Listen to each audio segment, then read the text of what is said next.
evening, everyone, and welcome to Weslaco East High School for this final game of the regular season. The Weslaco East Wildcats taking on Brownsville Veterans Chargers in an all-important game here, because this one is for a chance at a district title for the Weslaco East Wildcats, and for Brownsville Veterans, Mike Gonzalez, they want to take it all home tonight after winning on Tuesday night. Winner take all tonight, Carlos. If Brownsville Veterans can clinch tonight with a victory, they will take the outright 32-5A district championship. If the Weslaco East Wildcats can pull off a win here at home where they're undefeated, they will share the district championship and continue to write school history. On the mound tonight is Alex Solis, and yes, we talked about school history because they have already qualified for the playoffs. But in talking to the players and talking to Coach Mike Brown, he wants to share that district championship for the first time in school history. The Wildcats are in the postseason. That came earlier. It came several games ago for the Wildcats because they've had just a tremendous season.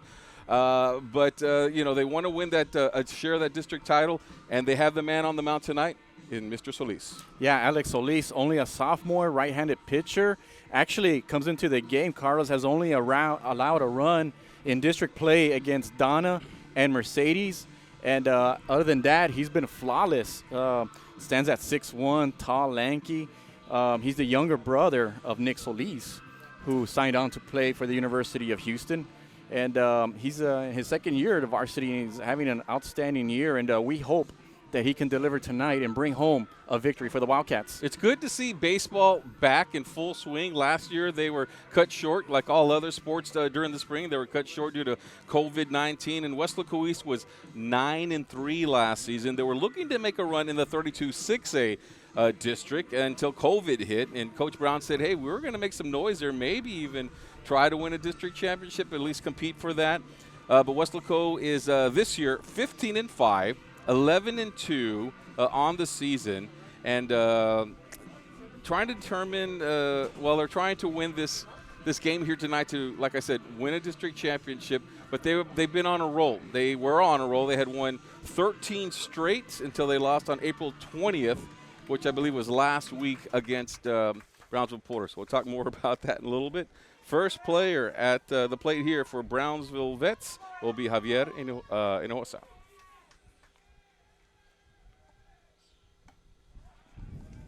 First pitch is a strike for Hinojosa.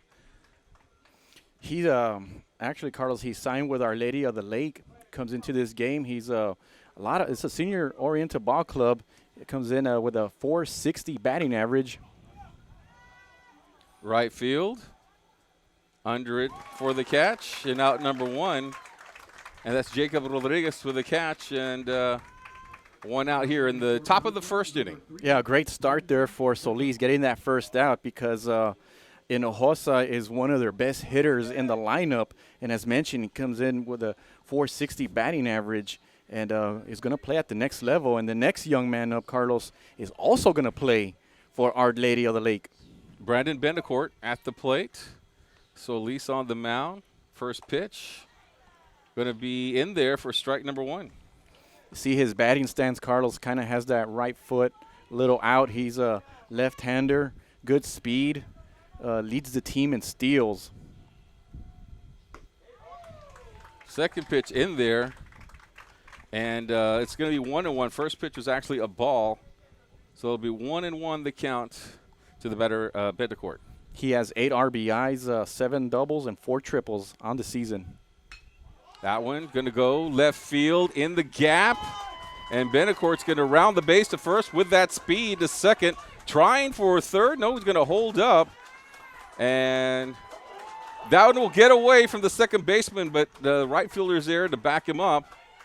And Bendecourt on that second with one out here. And at the plate now comes Rafael Capistran. Yeah, Bendecourt going the other way. A lot of room there between left and center. Went to the gap, and Bendecourt gets himself a double. First hit of the game. Yeah, and they played on Tuesday night. They won 10-0 in 5 innings. Did the Chargers, and here they are coming to this game with the hitting continuing on. So here's Capistran at the plate, the third hitter in this inning, the 3-hole hitter for Brownsville. Strike call fastball right down the pike. Capistran, not sure yet where he's going to play, Carlos, but I was told he's a UT RGV commit. That's pretty impressive right there. Anytime you're going to be able to play at the D1 level. Ball outside, 1-1 to the count now. Anytime you can play at the D1 level, UTRGV, UTSA, University of North Texas even. Absolutely. My alma mater, it's always good, you know. Yeah, among the team leaders in hitting about 370 for the season with 22 RBIs. Has a homer. 1-1 pitch. Into right field. Rodriguez can't get it. That one's going to go to the wall. So 1 run will come in, and Capistan to third, and they're going to try to get him at third. Oh, they caught him, and now they got him in a rundown. And he'll be out. So that'll be out number 2, but a run does come in to score. An error on the base running by Capistran, so good job by Weslaco to get the second out of the inning. The interesting thing about that, Carlos, is that it looked like Capistran was going to call for time. You saw his hand kind of pointing to the umpire like he wanted to call time, wanted to break. But I guess he was a little too late and yet took advantage of the opportunity going the other way there. And the right fielder couldn't get to the ball, so that allowed Capistran to go all the way to third, but then was run down trying to come home. But does get credit for an RBI, and Brownsville Vets takes a 1-0 lead. All right, so 2 outs here in the inning. Heriberto Maldonado at the plate, 4-hole hitter for the Chargers. Strike number 1. Coach Adam Vetta, who's in his second year, Carlos, says that this young man is among the top catchers in the Valley. Doesn't have the biggest arm, but says he's a great leader and is hitting over 400 with 18 RBIs and 3 doubles. 1 ball and 1 strike. That's last pitch outside. 2 outs here, top of the first inning. Solis delivering right down the middle. This one to right. Rodriguez with the catch, and that'll do it. The damage is done with the Chargers getting an RBI. Wildcats coming up to bat, down 1-0 in the bottom of the first inning. We'll be right back.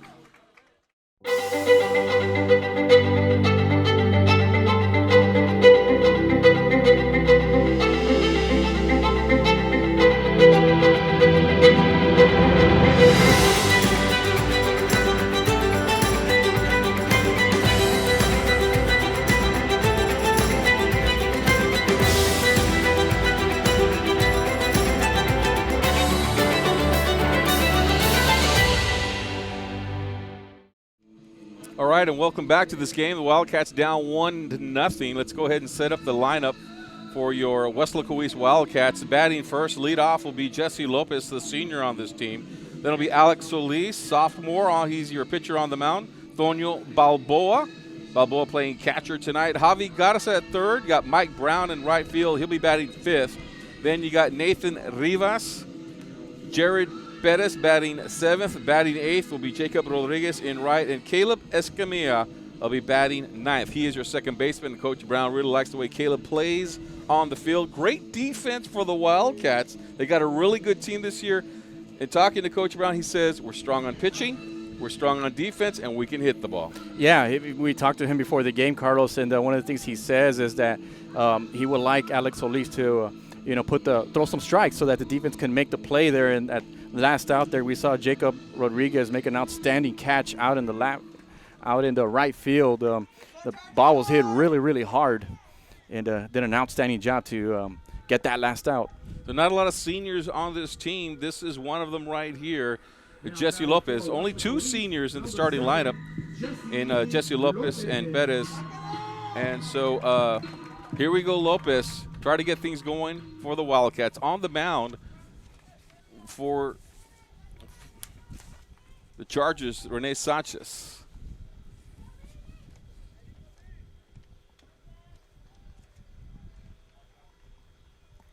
So down 1-0. Let's see what the Wildcats have to offer here as they try to get the bats going. They were shut down on Tuesday night. And so here they're trying to, get back in the groove of things. Coach Brown thought they were, they had everything going on. They had a great, attack ready for that game, but the bats just couldn't do much. There's a hit, hot shot to the second baseman. It's out. Out number 1. Lopez. Right to the second baseman. Yeah, Lopez hit the ball hard, but fortunately right to the second baseman. And one of the things that Coach Brown told us is that Jesse loves to go after that first pitch. At that time, waited for the second pitch. Did put the ball in play, but lined hard to the second baseman. Alex Solis is the pitcher now on the mound, batting number 2 in the lineup. First pitch outside, be ball number 1. And Alex, a commit to the University of Houston, just a sophomore on the team, following the footsteps of his older brother, Nick Solis, who has already committed and signed his letter of intent with the Cougars. Next pitch. That'll be fouled high here in the infield. Going towards the third baseman. He's able to make the catch for out number 2. So quick work here being done by the defense of the Chargers. So back to Solis. And Nick Solis didn't get a chance to play in this year at all due to Tommy John surgery. And he is out, and he was not able to play at all this year. But he's still committed. Strike number 1 here. Astonio Balboa is now at the plate. Strike number 1. But Nick Solis had the surgery. He's healthy, ready to go, and he'll be playing for the Cougars next year. That'll be fun to watch. Yeah, looking forward to following his career at the next level. But at least we had, 3 wonderful years with him here at Weslaco East. Tonio, this one going deep, but it's going to go straight to the – no, is it gone? It's hard to see in this sun, and the outfielder did not run towards the ball, but they're going to say home run here in the bottom of the first inning to tie the game for Tonio Balboa. Solo shot. Outstanding hit there by Balboa. Came in, Carlos, with a team high 4 home runs. Now he has 5 on the season there. Saw a pitch that he saw there and hit it hard right over the left field wall. The left fielder took a few steps back and just looked up and saw the ball fly over his head, and we have ourselves a tie game. Yep. He got a hold of that one. It was a solid hit. It had the height. It had the angle. We lost it in the sun. But, yes, it was gone as the outfielder didn't even give chase to it.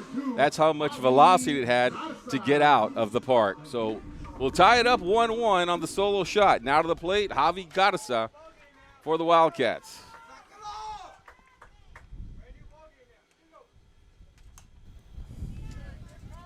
First pitch swinging, foul ball. For strike number 1 to Javi Garza. The scouting report on Rene Sanchez is he's 6-0 in district, 8-1 overall. Comes in with a 2.06 ERA. Has a good fastball, cutter, curveball, and slider. And there you see a little bit of the curve right there. But the Wildcats have to feel really good, Carlos, because I know earlier in the week they lost and they didn't score a run. And so now, they gave up a run in top of the first and answered to tie the game. And so a little momentum booster, hopefully. That pitch outside. The other pitch earlier was also a ball, so that's 2 balls and 1 strike now to the batter. Yeah, you're exactly right. They didn't have any type of momentum, or they weren't in any type of groove. But now with Balboa, and then, a good shot there by Jesse Lopez in that first at-bat as well. They trying to wake up the bats and keep that momentum going here. Javi's a junior, but a 3-year letterman, so a lot of experience. Loves to pull the ball. Comes in with a batting average at about 320 for the season. And he's an athlete. Plays on the football team as well. Played some quarterback this year for the Wildcats, so he can definitely run with the best of them as he motors down on the field when he does. And he's a good athlete here for Coach Mike Brown.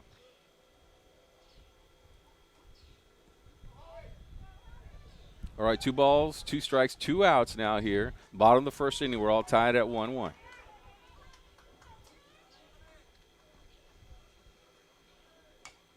That one right in there, Javi. And just pulled that one out, wouldn't stay in play, so it's a foul.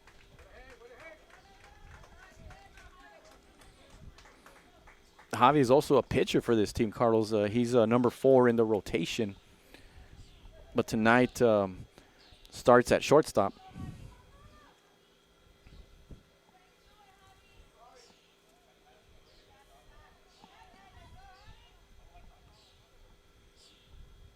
Here we go, Garza.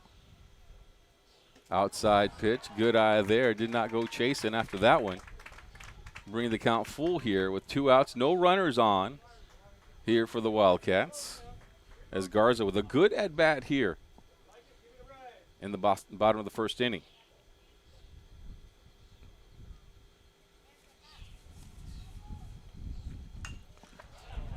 There's a shot that's going to go to right field and it'll be caught by Marlon Montolongo for out number 3 here. But the Wildcats do score to tie it up 1-1 as we go to the second. We'll be right back. Before David Lozano started practicing law, he was a student at Weslaco ISD. He participated in UIL athletics. He was a regional qualifier. He earned college credits through the dual enrollment program. After high school, he attended the University of Texas before graduating from St. Mary's School of Law. Now he helps people in need as an attorney. WISD is home to some of the most prestigious graduates in the Rio Grande Valley. For David Lozano, Weslaco ISD was the right choice. All right, so pretty good start to the game here for both these teams. The bats have come to life in this game. The Chargers, well, you know, they were doing just fine on Tuesday night, and they kept it going here on a Friday. Well, it's not even Friday night, Thursday night action. We didn't even talk about moving the game. And then the Wildcats with Tonio Balboa's home run get things going for the Wildcats. So we're all tied 1-1 in this battle for a district championship. Brownsville Vets has already captured a portion of that. And the Wildcats, they want a piece of that championship, a co-championship if possible, with a win here. Solis, inside pitch, bringing the heat on that one. And that'll be a ball inside.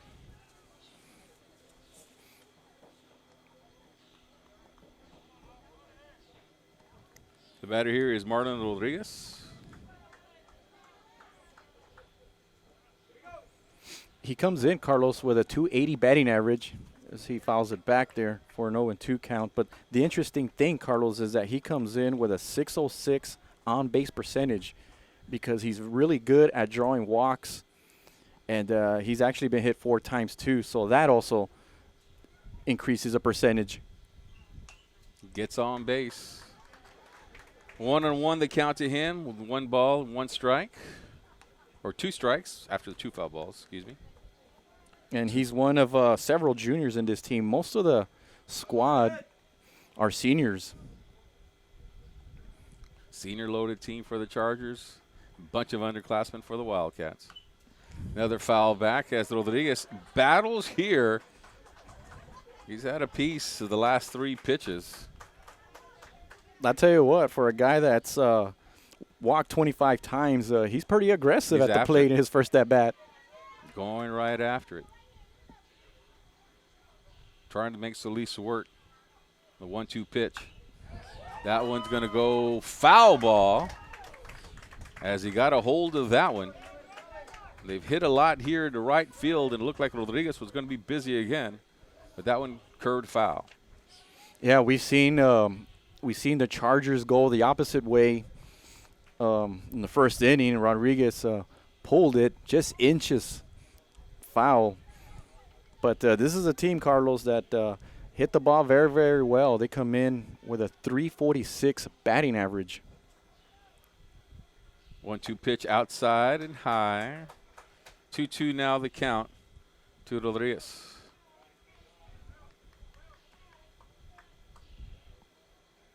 Solis trying to find his groove here in the second inning. And that one just a little bit high. We're now at full count. He brings the heat, does Solis.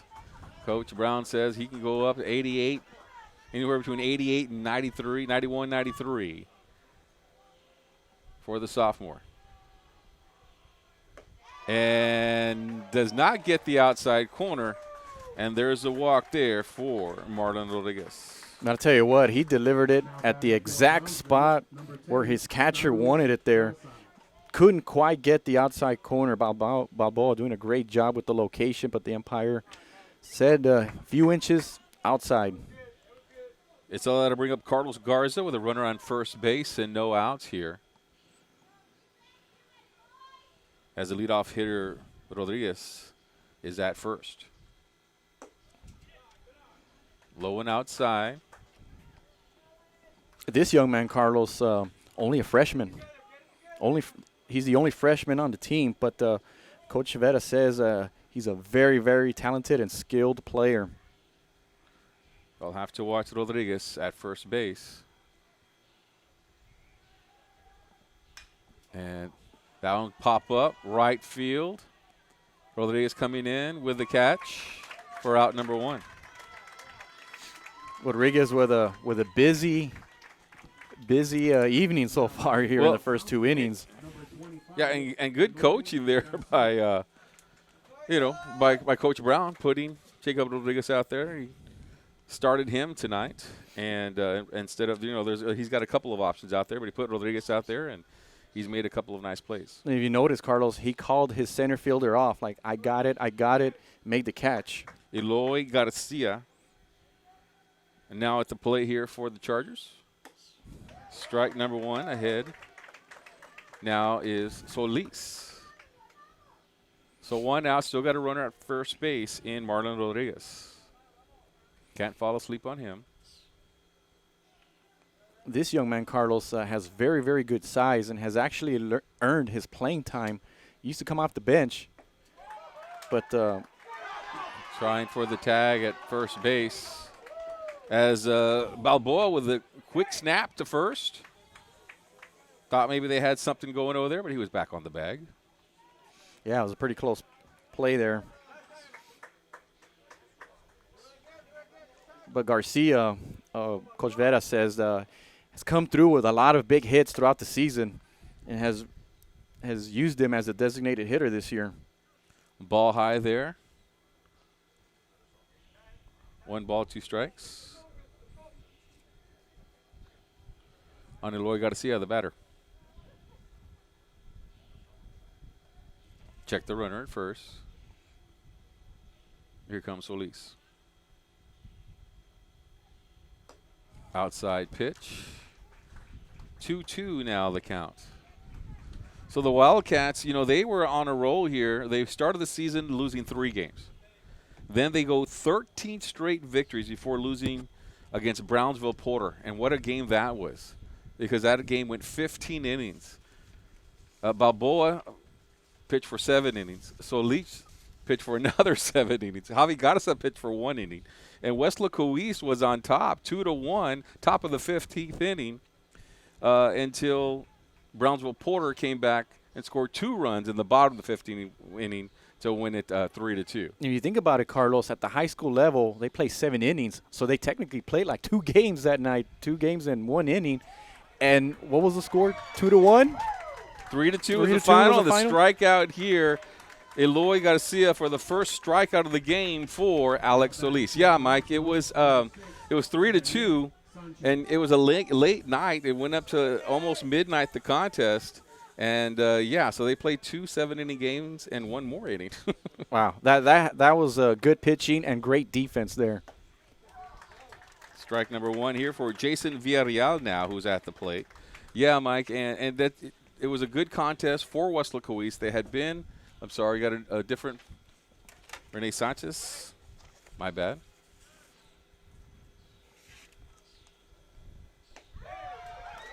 So we'll check the batter at the plate, and that is going to be Rene Sanchez, who's at the plate. And he's got 2 strikes on him. But that game against Porter, just going back to that a little bit, finishing up that conversation, it was a good battle for Weslaco East. And that's what they're probably going to be in here for tonight. So that was good experience before this game.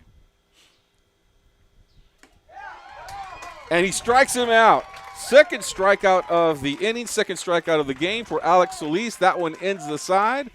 And no runs come across for the Chargers. And we'll go to the bottom of the second inning. 1-1, we're all tied. Before Dania Pulido became an attorney, she was a student at Weslaco ISD. She was a member of the National Honor Society and a cheerleader. She earned her degree from St. Mary's University, then graduated from St. Mary's University School of Law. Now she is Dania Pulido, attorney at law for Texas Legal Services Center in Austin. Weslaco ISD is home to some of the most prestigious graduates in the Rio Grande Valley. For Dania Pulido, Weslaco ISD was the right choice. All right, so now we'll go to the Wildcats half of the second inning here with Mike Brown up to the plate. Mike Brown, the 5-hole hitter for Weslaco East, junior on this team. But he's a 3-year starter, a 3-year player, I should say. Played during his freshman year, starter in his sophomore year, which is last year, and starter this year.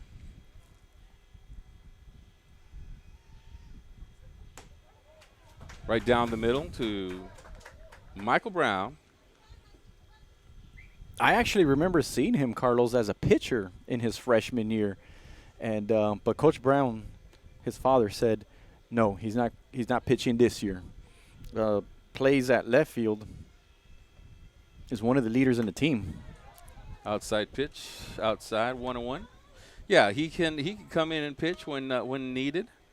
But Coach Brown felt like, hey, he's got plenty of help with some of the other pitchers. But he could use his bat, definitely. That one low. This will be 1 ball and 2 strikes to Michael Brown, number 16 on this team. And does have credit for 1 home run. So yes, he has that capability of hitting the ball out of the ballpark. Inside pitch. And Mikey Brown goes after that one. Took a big swing. Has the capability, like you said, of going deep. And he took a swing there. With the sun setting, Carlos, I would anticipate that the wind would die down a little bit here. But it looks like it's blowing straight out, blowing pretty hard. It's been windy these last few days here. So it helps the hitters, especially the power hitters that are aggressive at the plate. Pop up this one. Going to stay in play, giving a chase the first baseman, and overruns it there. And it lands safely for Mike Brown. Yeah, nice effort there by the young man from Brownsville Veterans there. Just probably got a little underneath it a little bit there, but those kind of plays, Carlos, are not the easiest in the world, especially when you're close to the bench or the dugout there. Yeah, you got a concrete dugout right there. You got to be careful when you're running in that direction. So he had to give a look there and then look up for the ball. Curve ball outside. Did not catch the corner, so that'll be full count now on Brown. Great job by Brown there, not going for that pitch. Notice the pitcher there put a little something off of that. Right down the middle and little low, and Brown takes his base on the plate. And we got runners now on the diamond here for Weslaco East. And coming to the plate will be Nathan Rivas. Nathan Rivas, Carlos, is only a sophomore, one of many on this team. 4, as a matter of fact, that start for the Wildcats. And you notice, Carlos, that he kind of hits toward the bottom of the lineup, and he's one of their best hitters in the team. But Coach Brown says that that's his way of keeping things balanced. You don't want to have all your best guys on top and then maybe have the bottom lineup not as strong. So he feels that with Rivas that it balances the lineup a little bit. He comes in with 10 doubles on the season.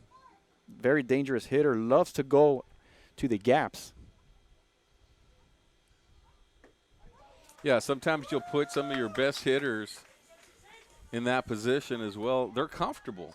They're more comfortable being towards the bottom of the lineup, or let the game go a little bit. Maybe they want to see a few pitches before they go up there. And whatever the case may be, Rivas does a good job in this position. The 6-hole hitter.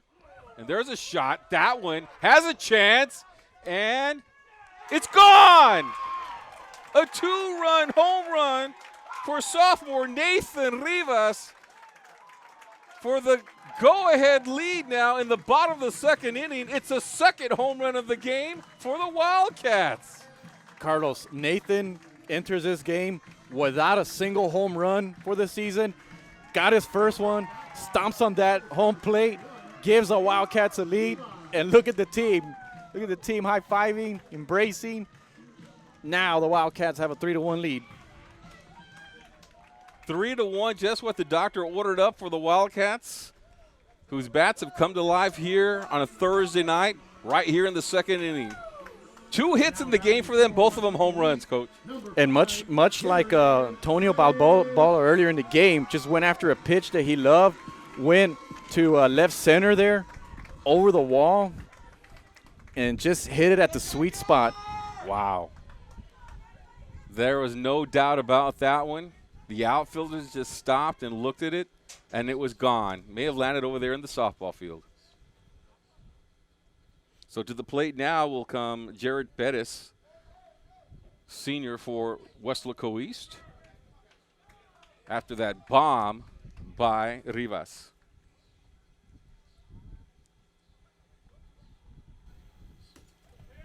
That one catches the outside corner, strike number 1. Before the game, I had an opportunity to kind of listen into the Wildcats. They were kind of huddled up, and assistant coach Jaime Castañeda was addressing the team. Foul ball, 1-1 the count. And one of the things he told them is, guys, embrace the moment. Embrace the moment.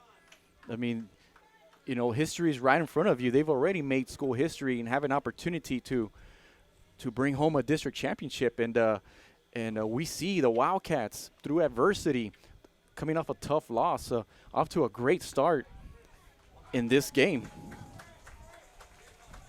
And that'll do it. That'll be strike number 3 here for Bettis. And it's out, but it's barely out number 1. Just out number 1. And now coming to the plate will be Joseph Bettis.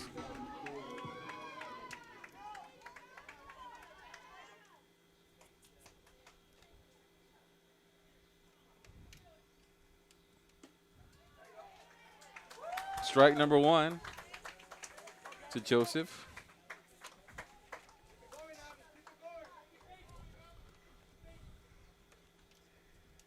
Joseph also a football player on this team. Plays guard for the Wildcats. Goes after that one. I think he got fooled on that pitch and had to chase it, but fouled it away. So the count be no balls, 2 strikes to Joseph Bettis. Joseph Bettis. And that'll be curveball inside corner for out number 2. So that'll be the second strikeout of the game and in this inning for the pitcher, Rene Sanchez. So, yeah, after Sanchez gave up that 2-run bomb there, he's come back with a couple of strikeouts there, and both 0-2 counts. Caleb Escamilla, first pitch, ball outside, a little bit high for the junior here. Second baseman for Coach Mike Brown. Strike number 2 for Caleb. Coach Brown spoke very highly on his defense. Has an outstanding glove at second base there. 1-1 the count. Outside. 2 balls, 1 strike now. So you have him at second and then Jesse Lopez at short. And he feels like they're among the best in the district. Swung at that one, just couldn't catch up. Right down the middle for strike number 2. 2 balls and 2 strikes, 2 outs now. Wildcats are now up 3-1 after that 2-run home run. This is the bottom of the lineup. They'll go to the top of the lineup with Jesse Lopez after Escamilla. In the dirt. 3-2.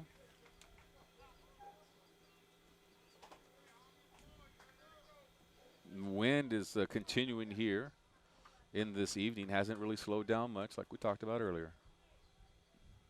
Inside, that one in the hole, and on base is Escamilla. Good battle, good work there on the 3-2 pitch, and now we go to the top of the lineup with 2 outs in this game, or in this inning, and Jesse Lopez is now at the plate. And all you want to do, Carlos, when you're the number 9 hitter, is just find a way to get on base, because then you have the top of the lineup coming up, and you give your team an opportunity to do some more damage here. And Jesse Lopez, as we saw, lined out to second his first time up. Outside pitch. Oh, they're going to give him the corner on that one. So that'll be strike number 1.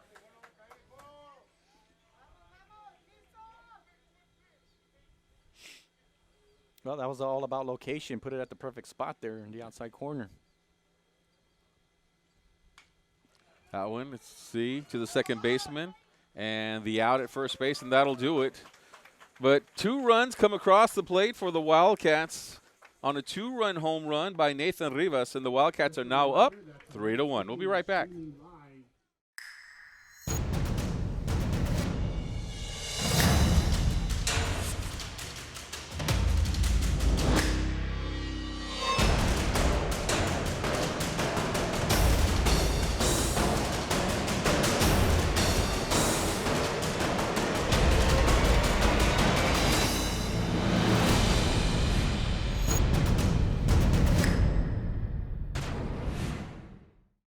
To the 3rd inning now. The story in this game has been home runs by Weslaco, but also the bats, at least in that first inning, did come to life for Brownsville Vets on an RBI by Rafael Capistan. And to the plate here, what do we got? We're going to have Marlon Montolongo, who will be batting in the 9-hole spot for the Chargers.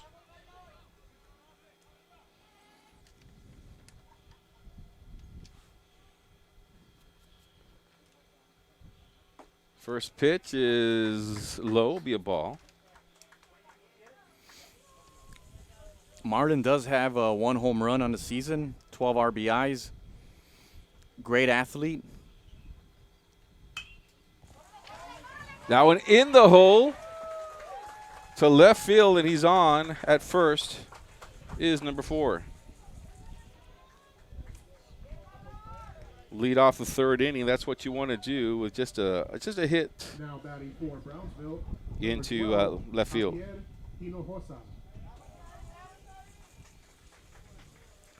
Now we go to the top of the lineup. Got Javier Hinojosa. Last time out, popped up to right field. As we go to the meat of the order here, the top of the lineup here for the Chargers, Brownsville veterans.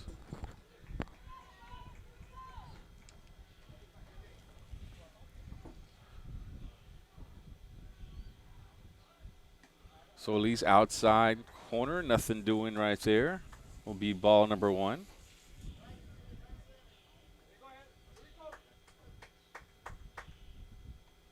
We'll have to check the runner at first base in Montelongo. And that one, ball number 2, that was close. They wouldn't give it to him. Solis trying to get that corner, but nothing is there. So 2 balls and no strikes. That one will get there.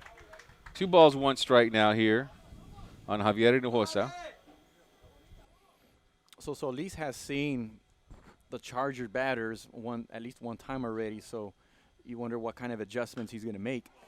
Shot, outfield. That one is, just gets by the center fielder.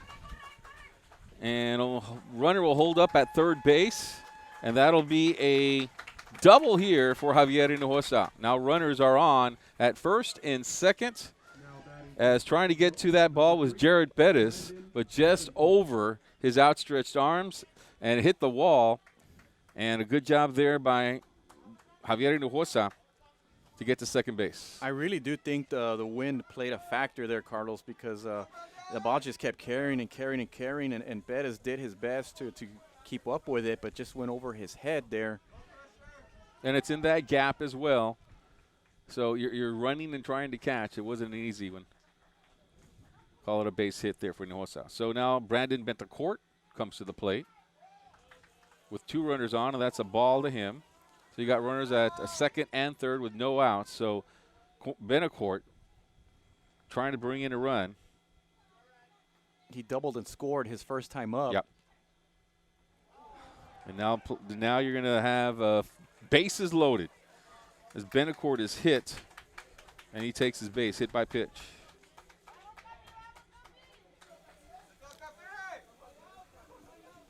Now batting for Brownsville, number 7, Rafael Capistran. So let's set the table here. You got runners at first, second, and third. They'll check the runner at first base, make sure he's okay. Or they'll talk to the umpire first about something.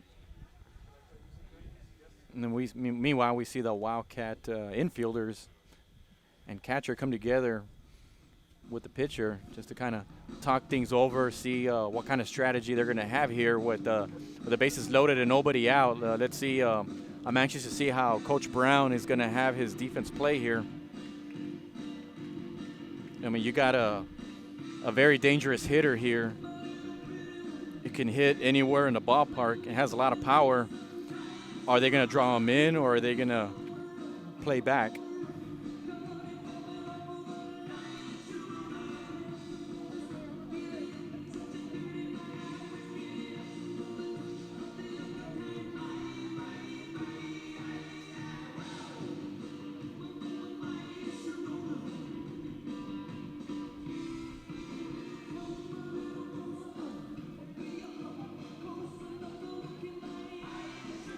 Discussion going on right now between the coaches and the umpire.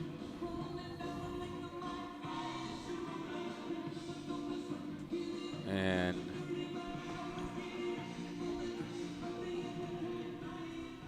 not sure what that was about, but a little bit of discussion. But the bases are loaded for the Chargers here.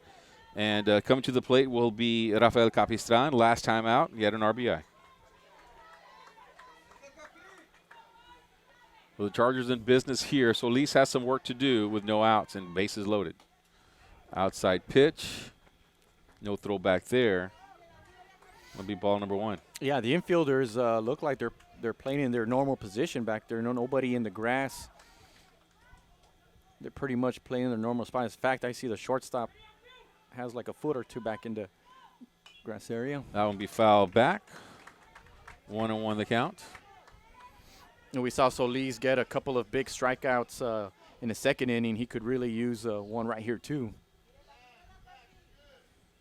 He really pulled back for that one. You could tell he's bringing heat. He's saying, okay, catch up to this. Curve ball, catches the inside corner.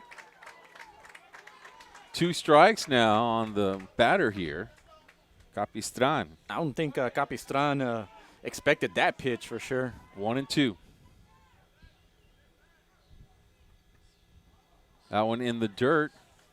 Everybody staying on their base. 2-2 is the count. Nice stop there by Balboa as the pitch bounced in front of the plate there and kind of used his body there to block it. Yeah, with a runner on third base, you got to definitely protect your lead here, up 3-1.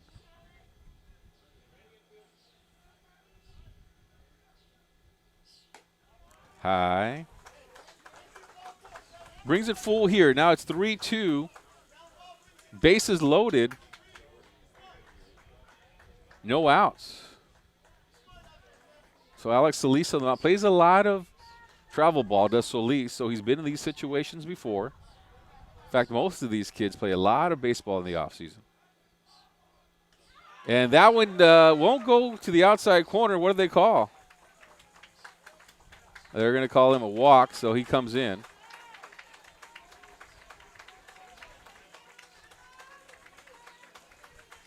So he walks in a run. Brownsville, number 14, Heriberto Maldonado. So that'll make it 3-2 now. Yeah, tough break there for Balboa not holding on to the ball. I wonder if had he held on to it, what the umpire would have called. Yeah, it was close. It was pretty close there, but give credit to Capistran for taking the pitch and drawing the walk, and does give credit for an RBI. So that cuts the Wildcat lead to 3-2 now. Heriberto Maldonado now, and this one with a pop-up. Short. It falls in the middle. So they're going to try to get there out at third. Nothing doing. Another run will come in to score, and that'll tie it up 3-3. As scoring was Javier Hinojosa. That one fell in no man's land right there in between short and center field. And that was a dangerous, right in that little spot where it is hard to protect, and the run comes in. Yeah, it looked like the Wildcats played it pretty well there, but it's just unfortunately Maldonado just put it at the perfect spot there, and it fell right in front of the left fielder between left and center. So to the plate now will be Marlon Rodriguez. He walked the last time out. Score is now tied 3-3 after one run comes in by walk, another one on a base hit. This one also shallow. Going out there is Jesse Lopez. It's going to be caught by the center fielder, and the tag home. They try to get the runner at second base, can't do it. As the run comes in now for the lead, Benacourt scores for Veterans. Scoring now to make it now 4-3 Chargers. Nice job there by Perez catching the fly ball there. I mean, the way the balls are flying right now, you just don't know where it's going to land there. Comes up with the catch. However, Marlon Rodriguez gets credit for an RBI. What about the runner at first? Wasn't he caught? Wasn't that caught? Wasn't caught by Jared Pettis? Well, it looks like he didn't catch it. I guess not. So, yeah. Did he catch it? No? I thought he caught it too. And the runner, who's the runner at first base?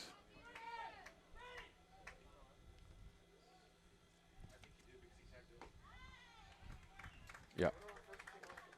Okay. So the runner at first stayed at first. The runner at first. This one's going to be Lopez with a double play to end the inning. Good job there by Jesse Lopez. And it'll be 4-3 now as the Chargers score 3 runs here in the top of the third. We'll be right back. In 1921, 100 years ago, WISD started educating the area children. Bring 2 sack lunches and tools to help clear a field for athletics, the notice said. Buildings from the early years serve as a reminder of how far we have come. Through all the history and over time, educating students, expanding horizons, changing the world, helping build this community. Weslaco ISD, 100 years in the making, and still the right choice. So we go to the bottom of the third now. Wildcats behind 4-3. Alex Solis will come to the plate. Now batting for Weslaco East, The sophomore for the Wildcats. So we're still here in the meat of the lineup for Weslaco East. The 2, 3, 4-hole hitter will be up to the plate with in the hole be the 5-hole hitter, Mike Brown.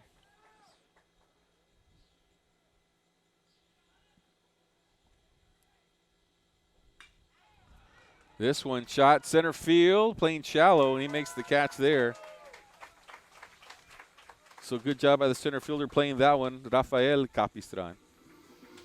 Yeah, that ball was hit hard. Solis hit it right on the nose there, and Capistran had to move a little to his left there and make the catch for the first out. Antonio Balboa, to the plate now. Got his 5th home run of the season in the first inning. Outside pitch, ball.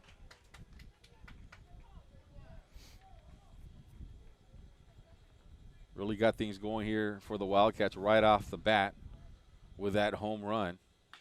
And there's another shot. That one, as he is really belting these hits here, but that one will go foul. Yeah, he took that one for a ride too. So, yeah, you wonder Sanchez there, what kind of adjustments he's going to make. 1-1 the count. He's going to pitch him outside. That's what he did there. Yeah, that's a smart thing to do. 2 balls and 1 strike. Toño been getting a hold of these hits. That one, chopper to the shortstop. Gets right by him, and Toño is on at first base on the base hit to shortstop. Carlos Garza tried to backhand it, took a tough hop there, and fortunately went over his glove there. And Balboa 2 for 2 in the game. Looks like we're going to have a courtesy runner. For Weslaco East, number 2, Javi Garza. So Javi Garza will now come to the plate. Courtesy runner for the shortstop. I'm sorry, for the catcher, I should say.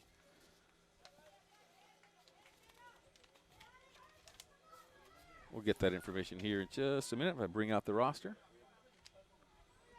Right now we got Garza at the plate. Garza popped up to right field last time. That one's going to stay fair.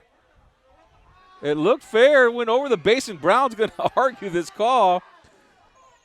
And from our vantage point, it looked fair, but the umpire is calling it differently, so Garza will have to come back. That's an interesting call, Carlos, because I took a good look at it, and from my angle, it looked like the ball went over the third base bag, which would mean it's a fair ball. But I don't know if maybe the ball perhaps hit in, behind home plate or something. But from my angle, it looked like that was a fair ball there, and that's a tough break for Javi Garza.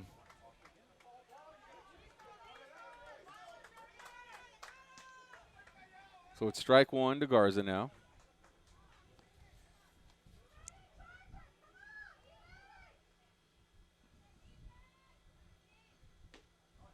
And now it's 1-1, or 0-2. No balls and 2 strikes. Yeah, being that the umpire called it a foul, that's considered a strike. So it's an 0-2 count. 1 out here in this inning. Bottom of the 3rd. This one is going down the first base line. Did it stay in? Nope, it just goes foul. So Garza, he's playing both foul lines. Yeah, it's a game of inches, Carlos. Down the third base and down the first base line. Yeah, few inches foul ball to the third baseman, according to the umpire, and clearly a foul ball there, just to the right of the line. So we got Sean Martinez, by the way, running at first base. Had an opportunity to see the number on that. Sean Martinez cleared that up for all scoring at home. Still 0-2, 1 out to Garza. Curveball pitch. They're going to say that one's a little bit high. 1-2 now, the count. Yeah, the catcher set up to the outside, but Sanchez was trying to sneak that ball to the inside and was a few inches off. You're in the bottom of the 3rd inning. And the pitcher will step up.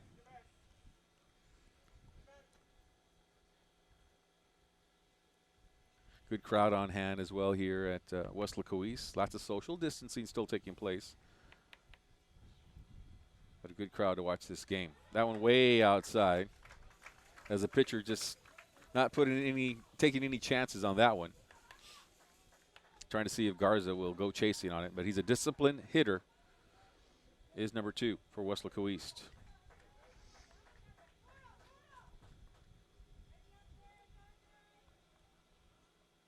Curveball won't break in, though.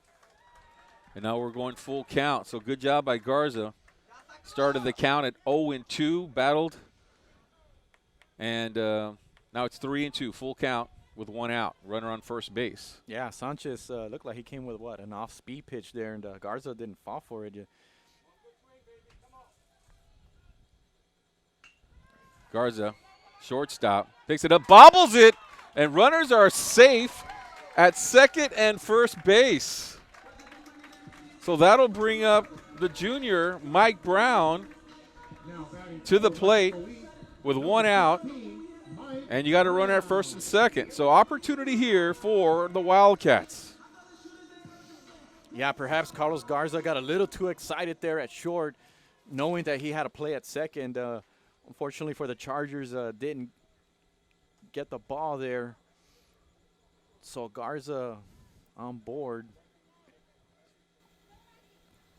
And Mike Brown with an opportunity.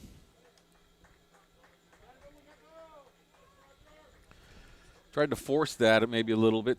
Thought about it too much to try to get that out at second base in turn 2.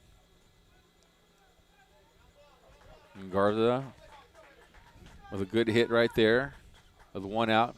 Here's Brown.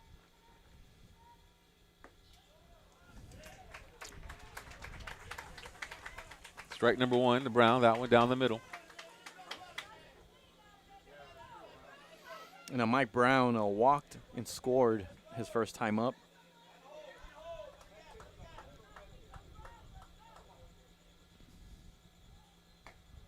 Outside pitch. 1-1 now the count. Good job by Mike Brown there not to go chasing after that one. With runners at first and second, you notice the Chargers have their second baseman, Marlon Rodriguez, kind of cheat a little toward the bag there for potential maybe a pickoff or something. So in other words, there's some extra space there between first and second there if Mike wants to go that way. 1 ball and 1 strike here to Brown. 1 out here with runners at first and second base. That one a little bit low. Not good enough for Brown to go swinging after that one. So 1 ball and 2 strikes for Brown.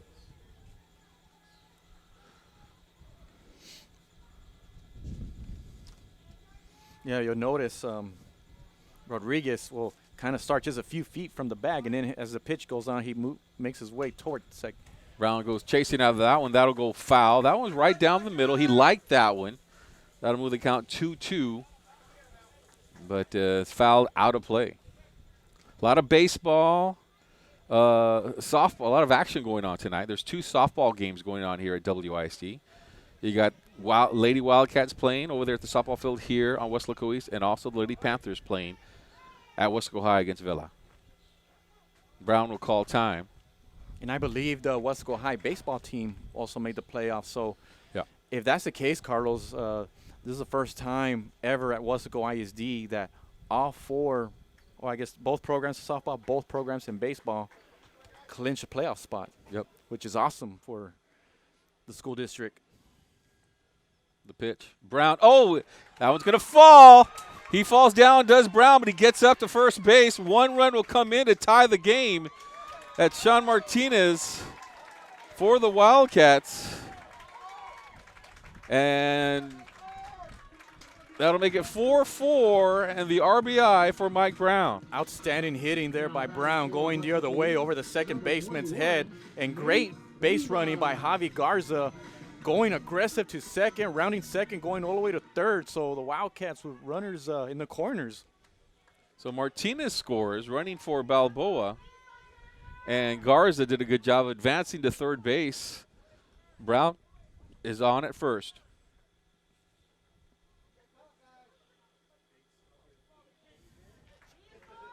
One and one now, or I'm sorry, runners at the corners. Batting now is Nathan Rivas. And what did he do? Well, in that second inning, he had a 2-run home run. So good action here in the third inning for Weslaco East. That one's going to be right down the middle. Nope, they're going to say a little bit high.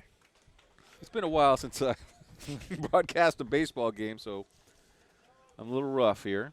I'm just going to wait till after the umpire makes the calls before I start jumping in there. But Rivas, yeah, got to have a lot of confidence after that hit earlier. That one to the shortstop. Gets the out at second. Trying for the double play. Bounces in there. But the damage is done on the RBI to tie it up 4-4. That's where we're at after 3 innings. We'll be right back. This is K-West. Before Christine McCleary was a physical therapist, she was an honor student at Weslaco ISD, played sports, and was a cheerleader. She graduated from Ohio State University, then physical therapy school at Texas State University. Now she is Dr. Christine McCleary at Triumph Therapy and part of the clinical faculty at UTRGV School of Medicine. Weslaco ISD is home to some of the most prestigious graduates in the Rio Grande Valley. For Christine McCleary, WISD was the right choice. So the Wildcats have scored in every inning, which is good because the bats, that means the bats are working. It means they're hitting the ball and putting it out there. And on Tuesday night, that was not the case. So we got a good battle here for in the 32-5A championship. Wildcats trying to grab a piece of that trophy. Chargers already have at least a first place share. Talking about Weslaco High will be playing against La Jolla. That series will start next week. It'll be a Friday-Saturday series. They'll be playing against La Jolla on Friday for Game 1, and Game 2 and 3, if necessary, will be on Saturday. Those 2 or 3 games will also be on KWest. So got a lot of action on KWest. You got to go to our social media channels, our Facebook, Twitter, Instagram, to find out where our games are at. If you also go to YouTube, you can sometimes find our games in there. But if you cannot find the games, or if you're searching, just go to one of our social media channels, search our feed to find the links. I'm Carlos Robledo along with Mike Gonzalez here. Good to be with you on this Thursday night action. This game was scheduled to be played on Friday, but they moved it to today because they might have to play again tomorrow for some seeding and possibly even Saturday, depending on the weather. So good to be here on a Saturday night on the campus of Weslaco East High School. First pitch outside. And now batting here is Eloy Garcia. Struck out last time in the second inning. So after 3 innings, Carlos, we've kind of gone back and forth a little bit. We saw Brownsville Vets take the lead, then the Wildcats took the lead. Brownsville Vets took the lead, and now the Wildcats come back and tie it. Good job. Catch there by Caleb to make the catch. Caleb Escamilla for out number 1. Go ahead, Mike. Well, I was just going to say, so we've seen a lot of action already, and so we've only played 3 innings. We've seen great hitting. We've seen great pitching. We've seen some defense there. We just saw there an outstanding catch there. And then at the last frame, we saw an outstanding double play there by Brownsville veterans to 6-4-3 double play. This one can be a pop-up to Mike Brown. Looks like he is under that one. Makes the adjustment and the catch on Jason Villarreal hit. And that'll be out number 2. So quick work here so far here in the top of the 4th. And that's what you want to see, Carlos. Solis has had his battles with the Chargers lineup so far. It'd be nice if he can get a quick 1-2-3 inning. Give his arm a little rest there. He's 3 pitches, 2 outs. That's what you want to see. Marlon Montolongo, bottom of the order here. 9-hole hitter for the Chargers. First pitch swinging for strike number 1. And Montolongo singled and scored his last time up in the 3rd inning. Yeah, the bottom of the lineup has been active for both these 2 teams, definitely. Outside pitch, strike number 2. His egos after that one, did Montolongo. Bringing heat now and maybe warming up a little bit here in this inning is Solis.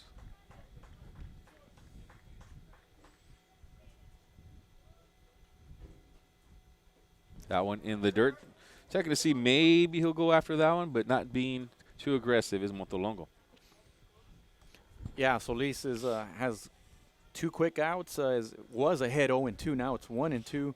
You don't want to give the hitter something to hit. You want to make sure that a lot of strategy involved here, but give him something that just like that.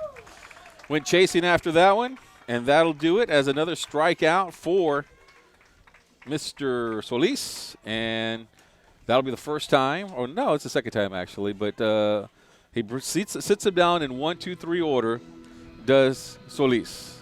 So we'll go to the bottom half of the 4th right after this. Before Harlan Block raised the flag over Iwo Jima, he was a student at Weslaco ISD.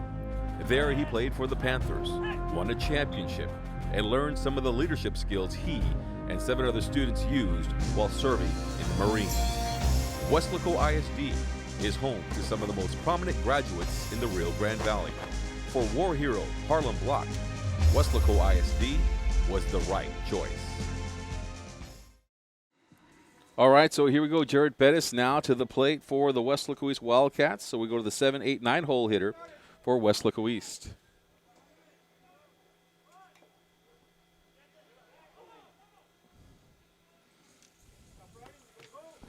Jared going for the bunt there. Foul ball there. Jared struck out looking his first time up.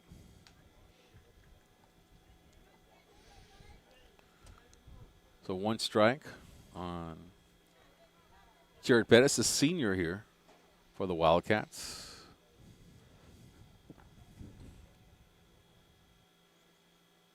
Curveball went after that one, strike.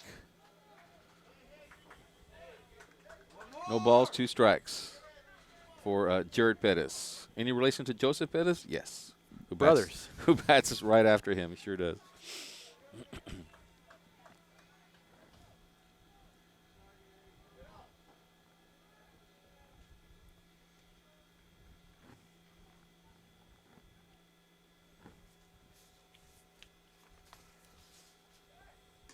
Outside pitch, 1 to see. Will go chasing. Nothing doing for Bettis. Makes the count now 1 ball and 2 strikes. It's been a game where the Wildcats have scored in every inning. They scored 1 in the first off a home run. They scored 2 in the second off of a 2-run home run. That pitch is inside for a ball. And then they had another RBI in the 3rd inning. So they scored off of 2 home runs and a base hit. An RBI by Mike Brown in that last inning. 2-2 is the count here to Bettis. And fouled back. He battles nicely here. 2-2 remains the count. No outs. We're at the top of the lineup here for Jared Bettis. That's what you want to do, Carlos. You want to make the pitcher work. And eventually, later in the game, you would hope that his arm is worn down a little bit. And he gets a hit by pitch, and he'll get on base. Does Bettis. And that'll bring up Joseph Bettis, the designated hitter for the Wildcats. Number 11, Joseph Bettis. Yeah, Jared really had no shot, Carlos, to get out of the way there as the ball was too far inside. And got a little Charlie horse there on the pitch, but his reward is going to first base there. Yeah, so base runners now here, top of the lineup. Or not the top of the lineup, but the top of the batting order in this inning for Weslaco East.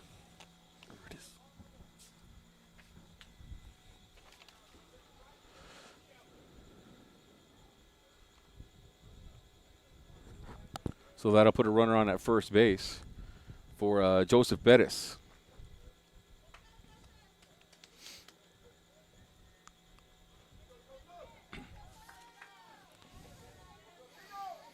Yeah, you see Joseph there, a little more muscle, can hit the ball far. Sanchez on the mound. He's been on the mound all game long. He's got 2 Ks in this contest. That one was ball and high.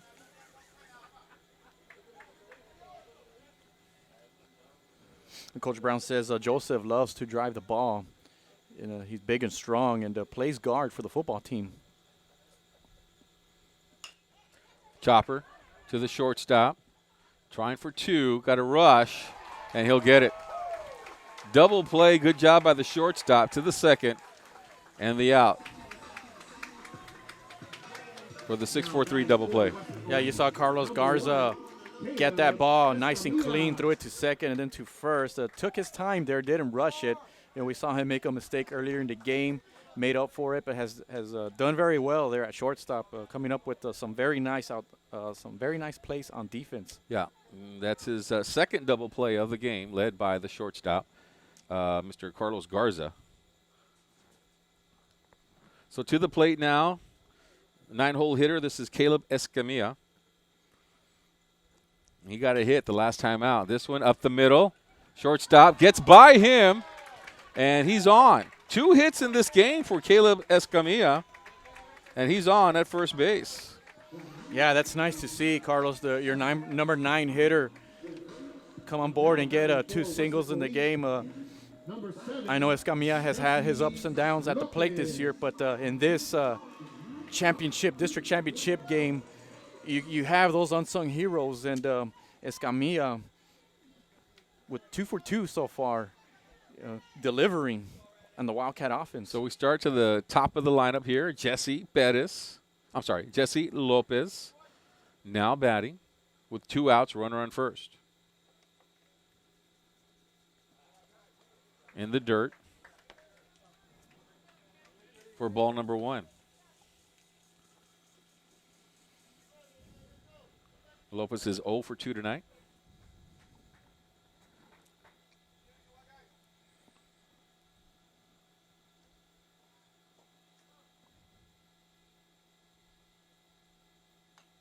Foul back, 1-1 is now the count to Lopez. Talked about Weslaco starting the season kind of slow. You know, they started off with 3 losses. They lost to Harlingen South. They tied Rio Grande City. They lost again to Harlingen South, and then they lost to Los Fresnos before they just went on a tear. But they had some big games early on. They played a bunch of 6A schools. Outside pitch. They're going to say, yep, he caught the corner on that one. So 1 ball and 2 strikes. They also lost to Laredo United, which is always a very good team. And that's how they started off the season, 0-3. Then they started off with district, and they just went wild. This one to center field, but it looks like the center fielder is there, and yeah, he just makes it for out number 3 to end the inning. A nice catch there by Rafael Capistran, and the Wildcats for the first time in this game do not score any runs in their half of the inning. So we'll go to the 5th. We're all tied at 4.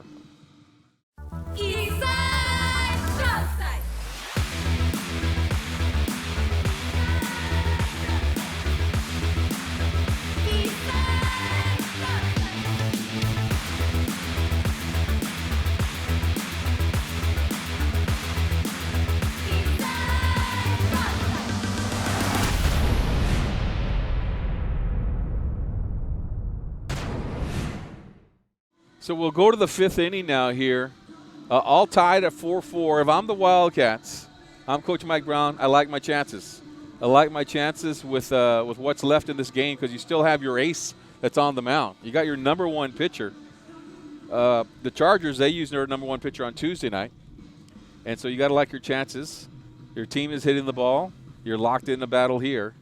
And you got to believe it's just going to be a matter of time before the Wildcats break it open. And you're at home, and they've been undefeated at home this year in district play. So, I mean, they've had a lot of success playing in their own backyard here. Go to the top of the lineup here for Brownsville veterans. Javier Hinojosa now batting. First pitch to him is a ball. Javier doubled and scored his last time up. He's 1 for 2 in the game.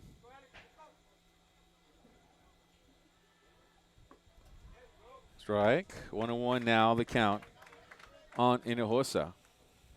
And if Solis is anything like Nick, he gets better as the game goes on. A couple of years ago, we got to see Nick play in a tremendous game against Weslaco High. That one will be outside. And he just got better and better as the game went on. It was hot, humid nights similar to this one. A multiple strikeout game. It was in double digits. I don't remember exactly how much it was. Do you remember that? How many strikeouts he had in that game? It was 12 or something like that. Oh, it was, 12 or 13. Yeah. It was an outstanding performance. And that was his sophomore year. There's a strike. So that'll be strike number 2. 2 balls and 2 strikes.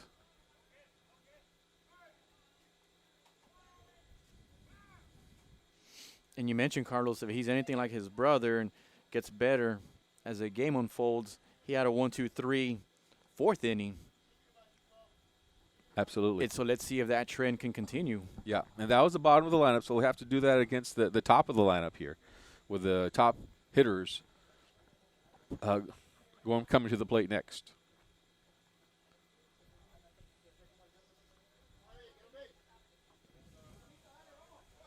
All right, we'll reset it 2-2 now on the first hitter of the inning, Javier Hinojosa.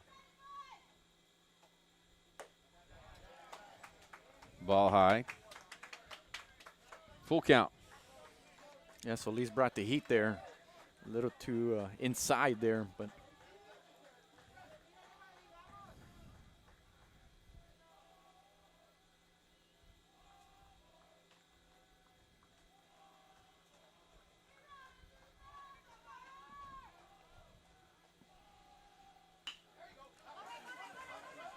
Lopez fires to first base for the out, and some speed there by Javier Hinojosa, by Lopez with the throw and the out for the nice play there to first start off the inning. yeah, you notice, Carlos, the way he got the ball, took his time, and then, as you mentioned, just delivering it to first, fired it.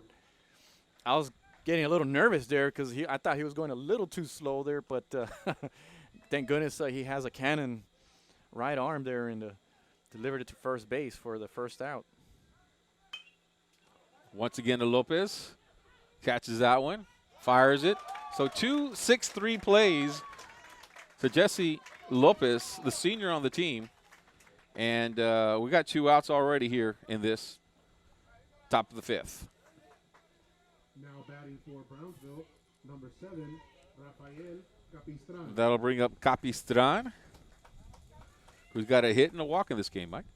RBI also, right? Tripled his first time up, Yep. and then if you remember, he was on that rundown after passing third base there. Does have an RBI, and actually has 2 RBIs because that first time brought the first run of the game home, and then in the third inning got credit for an RBI after drawing a walk. So Capistran now at the plate, Rafael. First pitch is a strike to him as he didn't go after that one.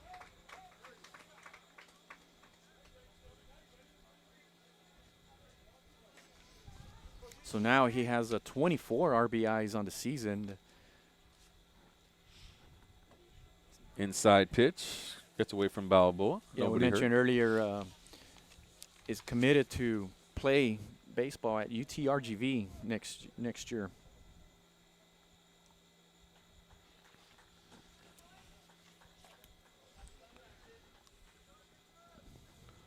So 1 ball, 1 strike, 2 outs here in a game that's tied 4-4 in the top of the 5th. That one's going to go to right field. Rodriguez get in front of that one. Base hit here for Capistran. Capistran going the other way to right field there. So he's 3 for 3 with a walk. And we saw Escamilla try to jump up and catch it, but the ball was hit too high and too far. Yeah, right in front of him. Yeah. If he would have just maybe had a jump on it, maybe had a chance, but then that would have been dangerous. Heriberto Maldonado. So Heriberto Maldonado now will come up here for the Chargers with a runner on first base, but there are 2 outs.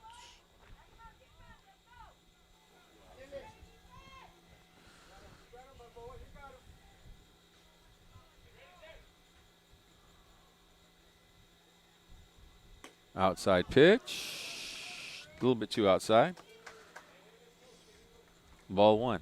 So Maldonado is 1 for 2, singled and got a run home his last time up, and line hard to right field in the first inning. Time called.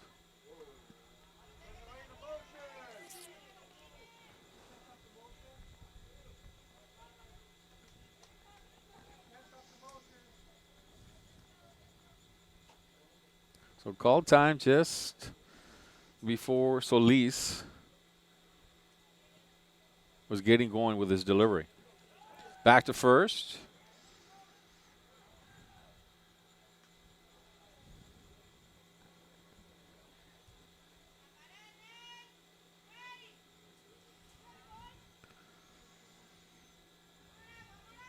A 1 ball, no strikes. That one in the dirt. 2 balls now to the batter. 2 balls, no strikes.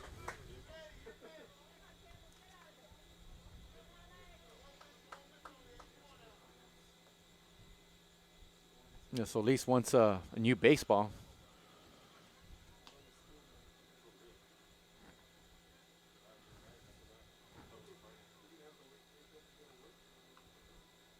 So here we go. Want to get this out here for the Wildcats and move in because you got your strong part of your lineup coming up. Outside, gets away from Balboa, and the runner will go to second, and they'll allow him to go as he ran a little bit late. And so runner advances to second. So they start off with 2 outs, and now dangerous because you got a runner at second base, a good hitter at the plate in Maldonado. And a base hit brings him in. And we're tied at 4-4. Got him! That looked close. It looked like as Lopez was right there and they just throw to him, he might have snuck in there under the tag. But that was definitely close. That was very, very close there. Yeah, you mentioned Lopez kind of sneaking up right behind the second base bag. And so Lisa with a nice delivery there. 3-0 pitch. Can't forget what you have here. And he pitches it inside and he walks him. So that's a walk. And so now you got runners at first and second base. And they'll go to Marlon Rodriguez, 5-hole hitter at the plate. Last time up, got credit with a sacrifice fly RBI and walked in the second inning. So he technically doesn't have an official at bat at this game. So runners at second and first.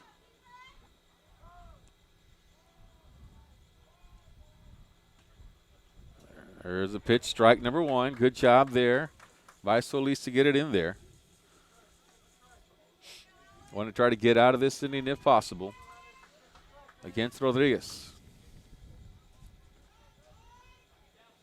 So Solis, this young sophomore, great talent on the mound, battling here. Strike number 2, that one fouled. And so way ahead in the count now here, which is good news for Solis.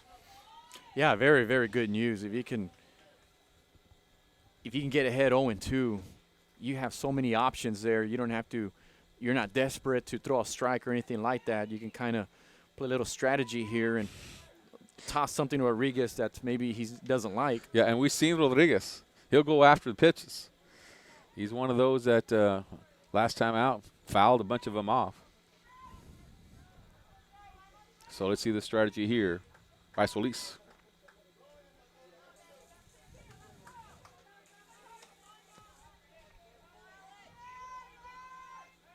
Throw back to first. Keep him honest.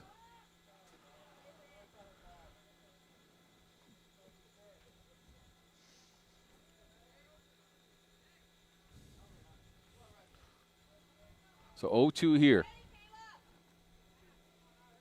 Marlon Rodriguez. Outside pitch. Right in front of Balboa. Able to control that one.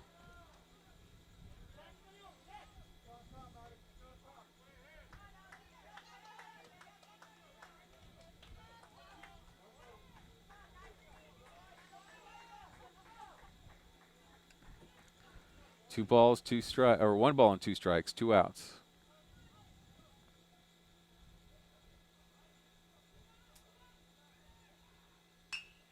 This one to Lopez. Going to throw to first. He's going to be safe. Couldn't get him at second. A little bobble, just enough. The runner had some wheels, did Rodriguez, and he's on at first base. So now bases are loaded for Carlos Garza. So it was a quick inning early on for the Wildcats with 2 quick outs. The last 3 hitters have gotten on base. And we got Garza, who who ran into a 6-3 double play his last time up and flew to right his first time up in the second inning. And let's see if Solis can get one more out here and get out of this jam. So Toño Balboa will talk to the pitcher, Alex Solis. Talk a little bit about what they got to do here, the strategy for Carlos Garza.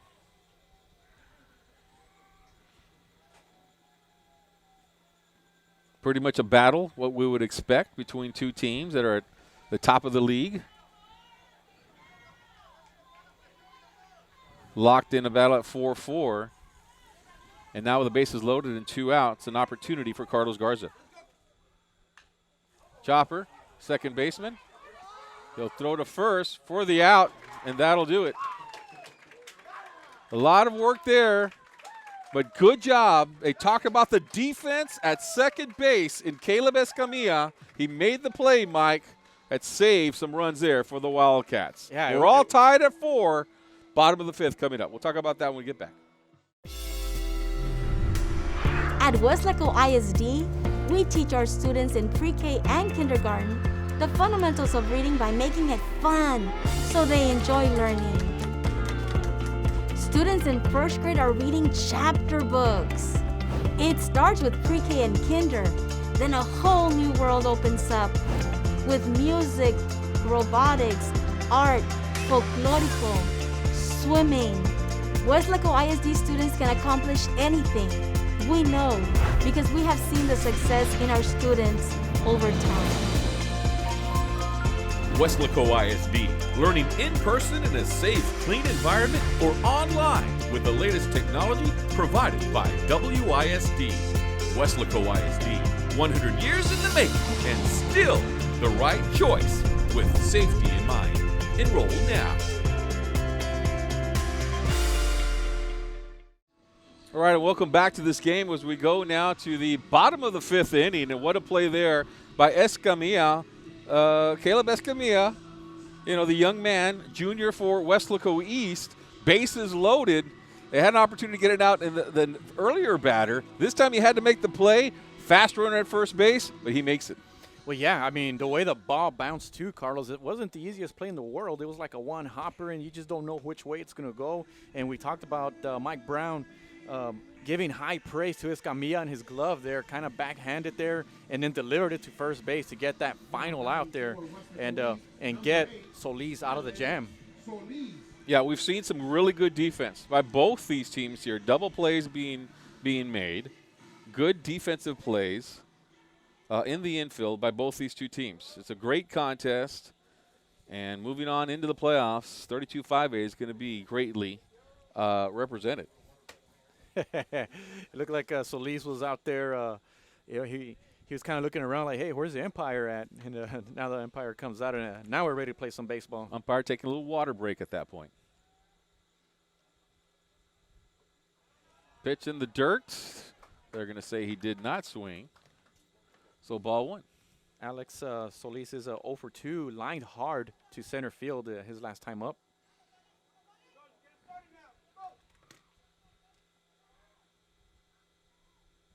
Inside pitch, ball number 2. Alex Solis batting number 2 in the lineup. Very strong hitter for the Wildcats. Runs about 6'1", tall sophomore. You know about his pitching, and he can hit as well. That one down first base line, but foul. 2 balls and 1 strike.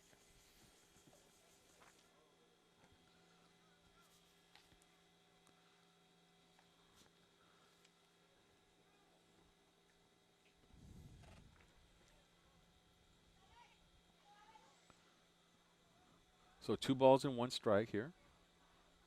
To Solis. Inside pitch. 3-1 now. Solis would love to get on base with Balboa, Garza, and Brown coming up after him. I saw Coach Brown giving Alex some instructions here. You wonder if he'll have the 3-1 green light. This late in the game, it might be a little bit harder for the pitcher to throw strikes.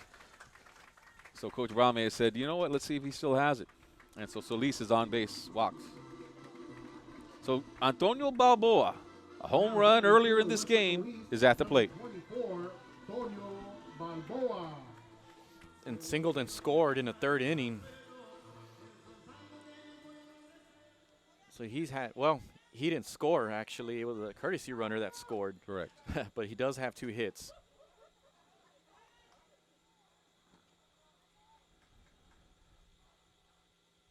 Balboa takes another one for a ride here. That one goes foul.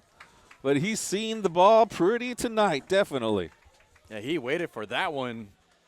And unfortunately, he pulled it too far. Landed in the restrooms area over there. Way out of here. He's a big boy. You can see some muscle on him.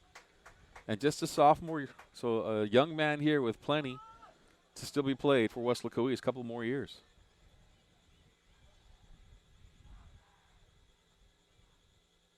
Alex at first.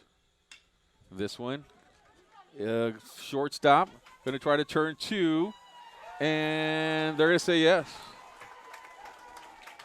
Good job by the shortstop there in Carlos Garza to start the double play. That's, the third double play he's had here tonight. And let's also give credit to Martin Rodriguez there. It's the second baseman who came up with the catch and throw to first base to complete the double play.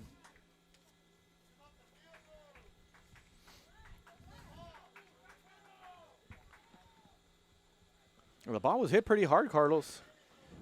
But Garza coming up with the Yeah, you got to nice come up backhand. with it clean. He came up with it clean, and so did the second baseman. And the nice throw to first base. I think Coach Brown wants to just check to make sure he wasn't off the bag. Maybe ask for some help, and to confirm it with the umpire at home, and he does.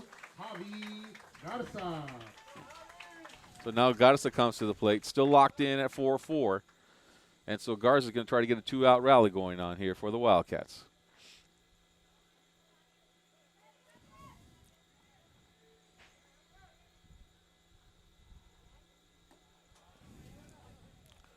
Ball low and outside as Rene Sanchez still going strong here for the Chargers in the 5th inning.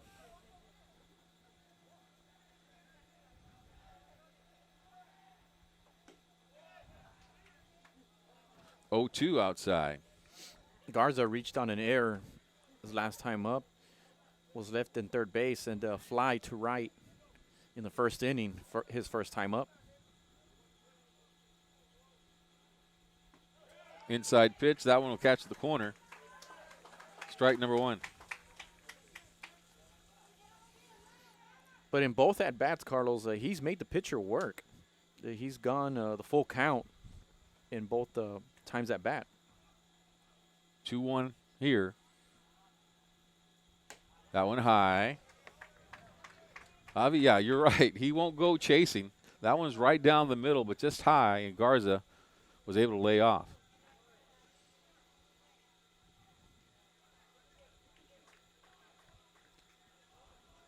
So 3 balls, 1 strike.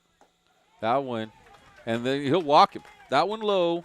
So he's on with a walk, is Garza. So that'll bring up the 5th hole hitter, Mike Brown. Last time out, he had an RBI, Mike. RBI single to right field, in fact, and walked and scored his first time up in the 2nd inning.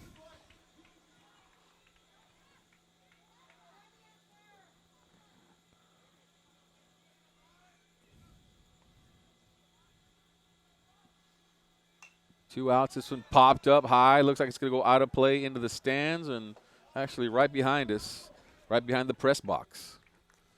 So Brown, first pitch swinging on that one. He liked it and wasn't able to get all of it and fouled back. Yeah, got a little underneath it. But you're right, Carlos. He liked the pitch there. So 0-1 to Brown.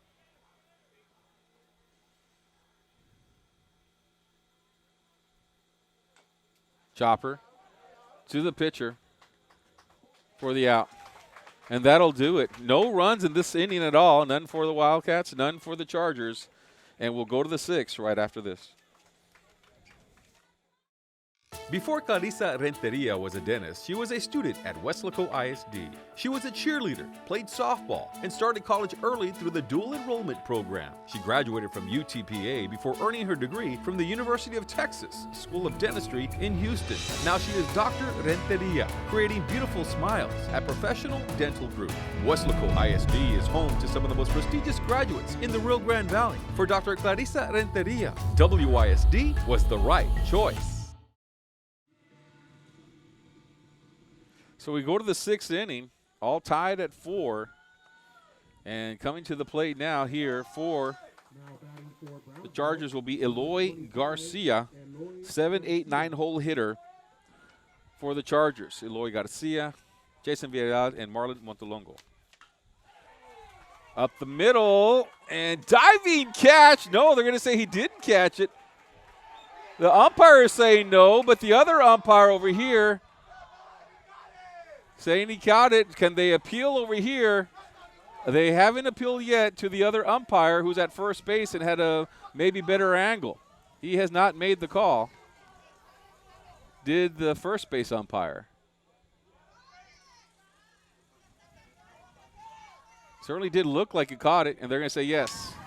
So good job there by the umpires to get together and make the call. Yeah, good job by the umpires, but great job by Jared Bettis making that outstanding catch. Had to dive in front to make that play there. The ball was hit very, very hard, sharply to him. But I really like the fact that the umpires talked about it, Carlos, and they took their time with it. They just kind of asked each other what they saw. Initially, we saw the home plate umpire make the call that it was safe, but the other umpire is standing right behind first base, probably had a better angle at it, and they both decided that it was indeed an out. Yeah, the umpire hadn't made a call. The umpire at first hadn't made a judgment yet on the call on the catch yet. And he kept looking at the first base umpire or the whole plate umpire, waiting for that opportunity. They discussed it, and he said, yes, it's an out. So the umpire changed his call for out number 1. And you can tell by the reaction from the kids out there that he made the catch as well. Well, yeah, you know. That's the first thing you look at. You saw the shortstop, third baseman, that they all kind of had their hands up like, we made the catch, we made the catch. And thankfully, I think they got it right, Carlos. Excellent job by Jared Bettis for out number 1, top of the 6th inning. So to the plate now will be Eloy Garcia. He fouls that one for strike number 1.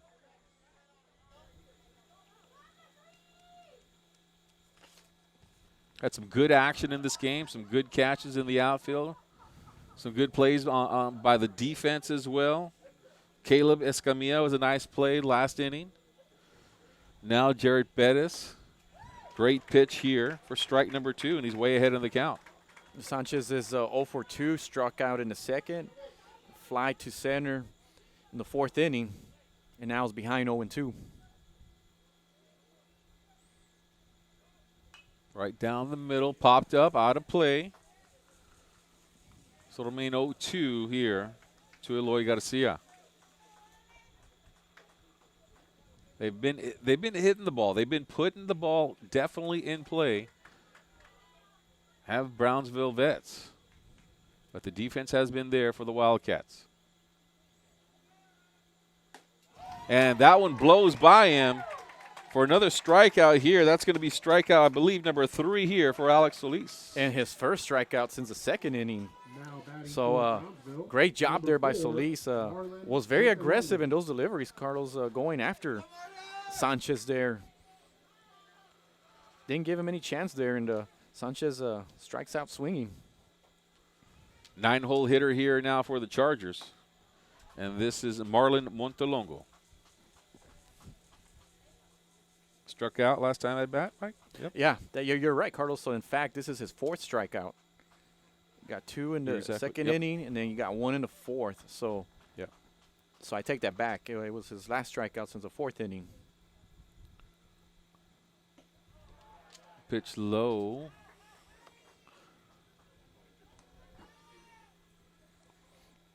but the Montelongo singled and scored in the third inning, so he's 1 for 2.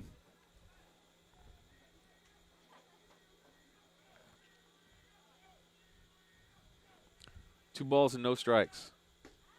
That one should be in there. It sure is. So 2-1 now to Montelongo. Well, Brownsville Veterans, a very good hitting team. And Solis has done a pretty good job here just containing them. And another, well, no, that's going to be strike number 2. My bad. Ready to give him another K. I have Veterans for 6 hits on the game, and Solis was able to get out of a bases loaded jam in the 5th. So that's great work by the young sophomore. And he'll get him with the fastball for his 5th strikeout of the game for Alex Solis. And we'll go to the bottom of the 6th inning, still tied at 4. We'll be right back. Before Rene Hinojosa became a business executive, he was a student at Weslaco ISD. He participated in UIL academics, designed the original Wildcats logo, was an all-state academic middle linebacker. He then played for the Longhorns, graduating with a business degree from UT. Now he's the Director of Strategic Development at Doctors Hospital at Renaissance. Weslaco ISD is home to some of the most prestigious graduates in the Rio Grande Valley. For Rene Hinojosa, WISD was the right choice. So bottom of the 6th inning now here for the Weslaco East Wildcats, and they'll have their 6th, 7th, 8th hole hitters coming up in Nathan Rivas, Jared Pettis, and Joseph Pettis.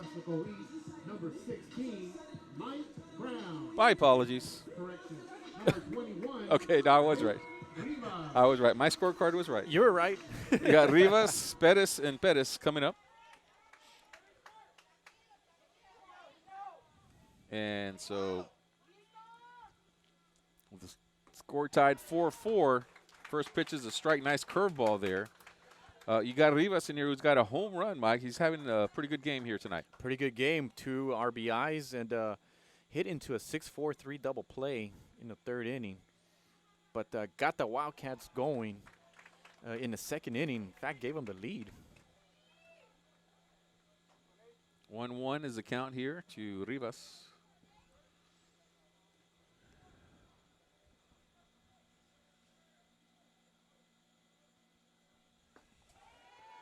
That'll be a strike.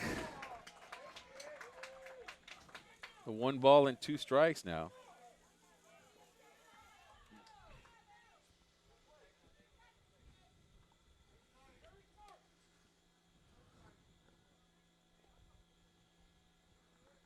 Rivas, the sophomore, taking his time, steps out.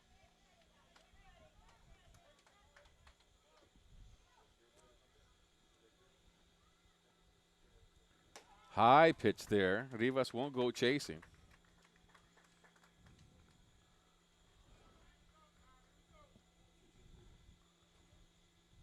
Two balls and 2 strikes.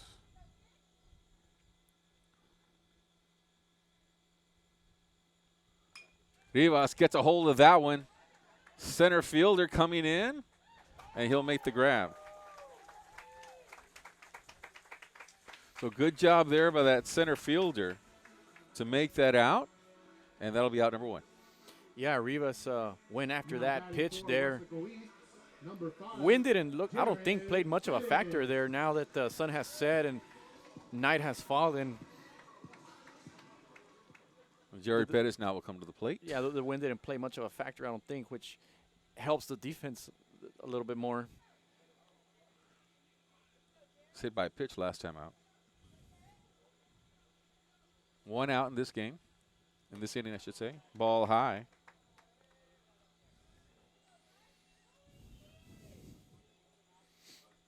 So for the Wildcats, if they can find a way to score a run here, and maybe another to give themselves some breathing room here. Goes after that one. That'll be a strike. 1-1 now. You'll give the game to Solis a pretty good position. 1 ball, 1 strike, and 1 out here. That one fouled. Strike number 2.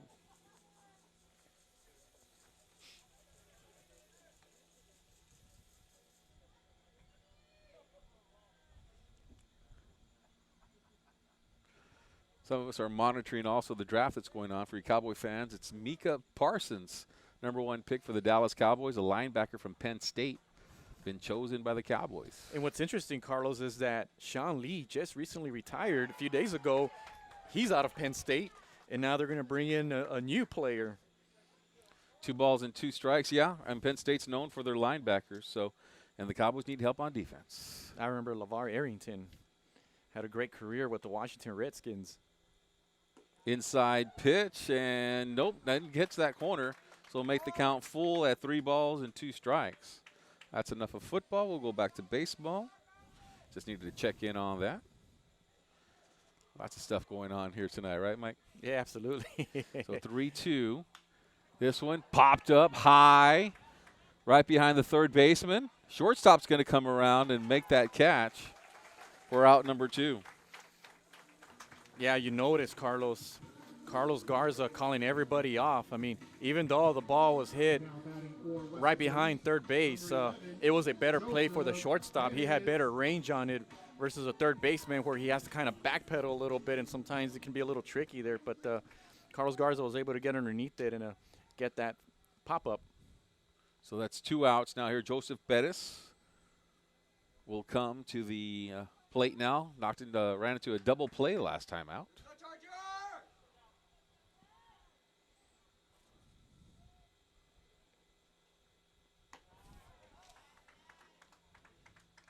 4-4. It's been quiet the last couple of innings for the Wildcats.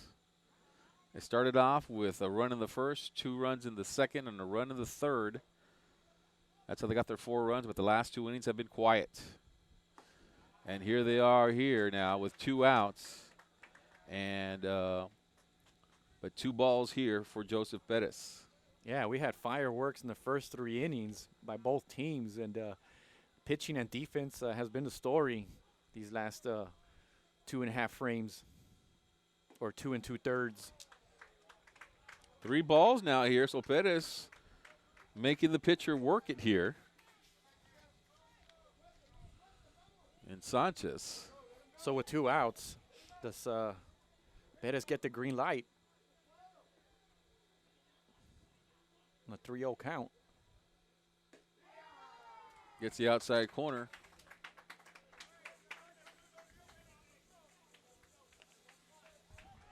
Nice concentration there by Sanchez. Yeah, I just heard Mike Brown right now say, "Let's go." Inside pitch, and he'll take his. No, they're going to call that a strike. And now it's full. They won't give that one to Pettis. They're going to make him earn it here. So now we'll go full count with 2 outs. Outside. Good job there by Jared Pettis. He did get on base, but it got interesting there after being 0-3. Or 3-0, I should say. Number 1, Caleb Escamilla. So Caleb Escamilla got a couple of hits in this game, doesn't he, Mike? 2 singles. And Wildcats could use another one and give the top of the lineup an opportunity. Strike 1. Yep, 9-hole hitter here. And Caleb Escamilla has played excellent at second base. New runner will come in here for Pettis. And let's see who's coming in here. That'll be, it looks like number 20.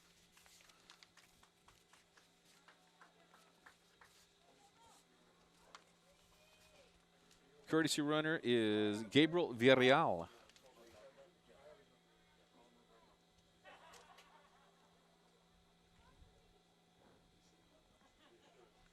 Escamilla with 1 strike on him. Runner at first.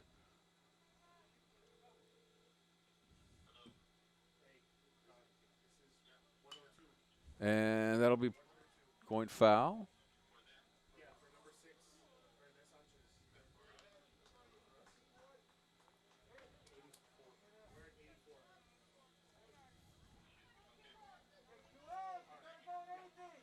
Oh, 2 the count. There is a pitch count here, so they'll be checking in on the pitch count as we get to the latter parts of the game here. Outside pitch. 1 ball and 2 strikes to Joseph Perez.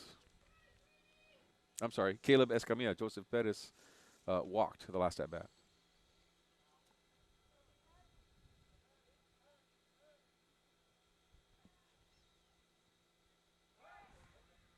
Back to first.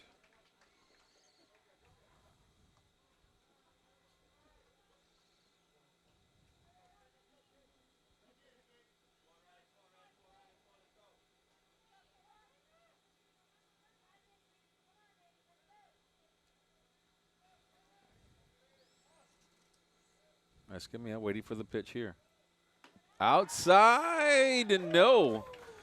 Unable to get that corner. It's now 2-2.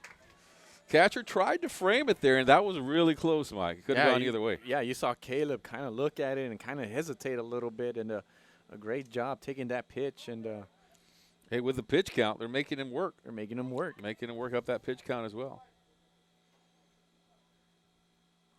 That's an outside pitch as well. I'll be full now, 3-2. So now with 2 outs and a full count, the runner at first will get a head start here.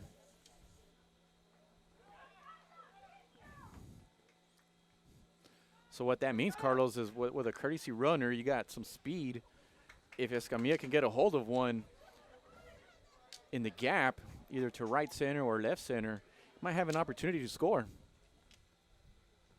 Everything is critical at this point of the game. Tied 4-4 in the bottom of the 6th inning. We play 7 in high school baseball. So it's getting critical part of the game now here. The bottom of the lineup for the Wildcats. 3 balls, 2 strikes, 2 outs for Escamilla. Runner at first. Outside, and he's going to go on base with 2 outs, and we'll go to the top of the lineup. And the senior, Jesse Lopez, with 2 outs, an opportunity to get something going here in Little Rally. You said something very important right now, Carlos, and that's senior. This is where that senior leadership, that one of your main guys comes up in a big moment. Opportunity here to come up with perhaps the game-winning hit here. We shall see. They'll bring everybody in here, and they'll talk to Rene Sanchez. I know there is a pitch count. What is the pitch count, guys? 106, and the maximum is what, 110? Yeah. So he's at 106 pitches, according to the official scorekeeper up here, and they could only go up to 110. It's a rule that they implemented, I believe, either last year or 2 years ago by UIL. So after 110 pitches, you got to leave the game. Wow, I actually didn't know that, Carlos. Yeah. Yep. Yeah, I mean, I covered high school baseball back in It's been a couple of years for you. Yeah, it's been a couple of years, and I remember seeing some great pitchers go the distance, and they would throw like 120. 115, 120, right. yeah. Especially those great left-handed curveball pitchers. They'd go the whole distance, and they'd throw a lot of. Yeah, and they do that to protect the players, let their arms rest. And so he's at 106. And he's got 4 more pitches, and then he'll be out of the game. 4-4. Here we go. Jesse Lopez. Lopez down the first baseline, and it's fair. 1 run's going to come in to score, and that'll break the tie here in the bottom of the 6th inning. First pitch swinging, Lopez with a double RBI.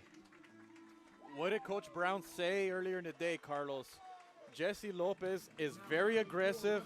He'll swing at the first pitch, and he showed us there, the senior coming through with maybe the biggest hit of the season for the Wildcats. Gabriel Villarreal scores to break the tie here in the bottom of the 6th inning to make it now 5-4.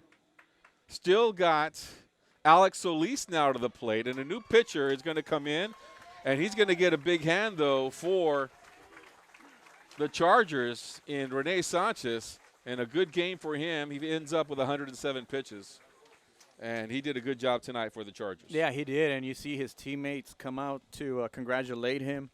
Yeah, he did very well, Carlos. his defense helped him a little bit there, but Wildcats just got to him tonight. Just a huge, huge double by Lopez right there. We talked about it. The critical part of the game, late in the game, needed a base hit. There were 2 outs already in the game, and Lopez able to drive that one down the first base line and bring in the go-ahead run. Yeah, the senior coming through. And now that puts the Wildcats in position to win the game in the 7th, and Solis just needs to get the 3 outs in the top of the frame here. Well, yeah, and this inning's not over because you're in the heart of the lineup. Absolutely. You got Alex Solis, you got Balboa, you got Garza, you got Mike Brown, all coming up there. So you got the heart of the order coming up. Yeah, there's 2 outs, so you're in a good position if you're Weslaco East. New pitcher coming in now here for the Chargers. We'll look down at our roster to find out who this young man is. I got Javier Hinojosa, who will now come in relief.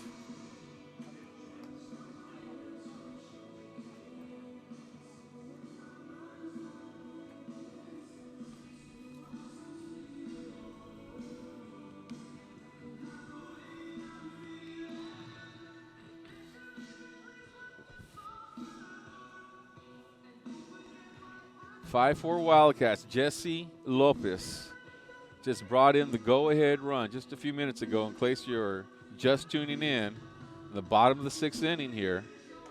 The Wildcats were quiet the last 2 innings, weren't able to put anything up in that 4th and 5th inning. And in here, there were 2 outs. First 2 batters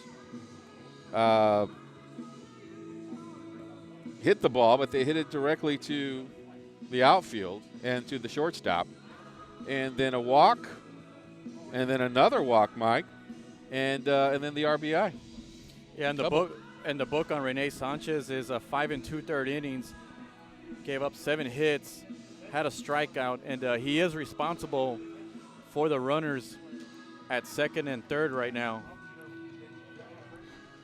Yeah, and he's going to stay in the game. Possibly looks like he's going to move to first base, Will Sanchez. He pitched a heck of a game, I'm telling you that. That's for sure. This is a great baseball game we're seeing between these 2 teams. Certainly a playoff-type atmosphere in the way they're battling, in the quality of play that we're seeing. Not a lot of errors, plenty of good defense, and just good UIL high school baseball here tonight. So Alex Solis will come to the plate, the sophomore pitcher. Walked the last time out. Walked the last time up, a line hard to center in the 3rd inning, and popped to 3rd base. He's got 2 outs, runner at 2nd and 3rd. Inside pitch. Runner will stay at first base. And Caleb Escamilla, who's at 3rd. So golden opportunity here for Alex Solis. New pitcher coming in. This is their, probably the 3rd best pitcher for the Chargers. So Solis with an opportunity to pad the lead here. Fouled back. Went after that one. Started in the strike zone. Tried to make something happen there. 1-1 now the count to Solis. Yeah, the pitch was a little inside, and Solis was trying to go the opposite way, but fouled it back.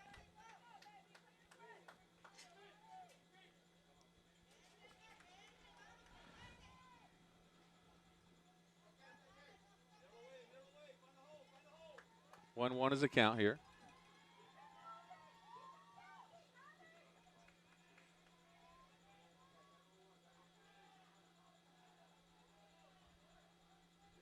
Curveball down the 3rd base line. Gets by him. No, they're going to say it's fair. It's fair.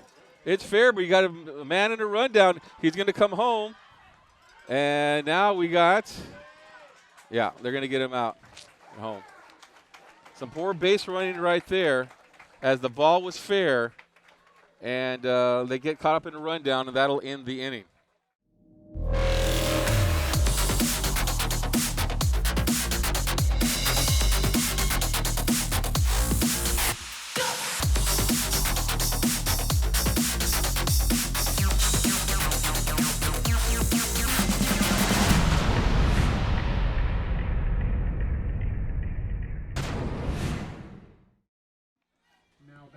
And to my left, Carlos, to the left of us, it looks like I see the Lady Wildcats softball team here. They just completed their playoff game right next door to us. Cheering on the team. First pitch swinging into Hosan. That's a strike. So ahead in the count now here is Solis.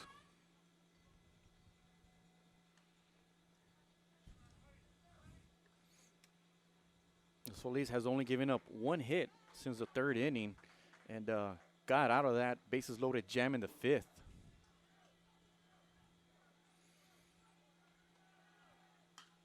Pop up. Rodriguez coming on. Out number one.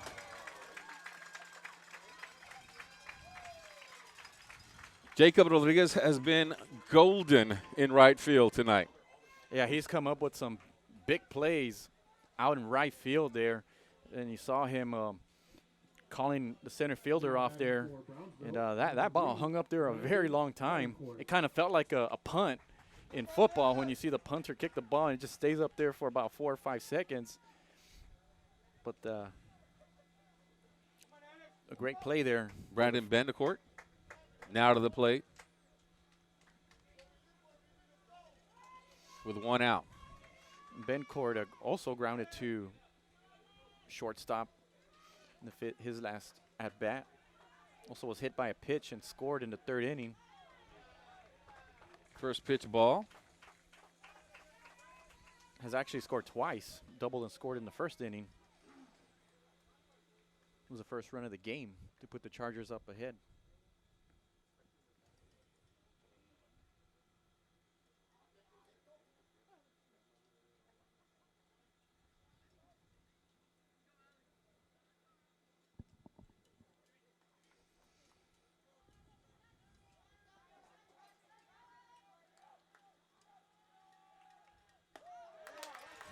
Right in the middle. Right down the pike there for the strike. 1-1 now the count. Bendecourt. Strike number 2.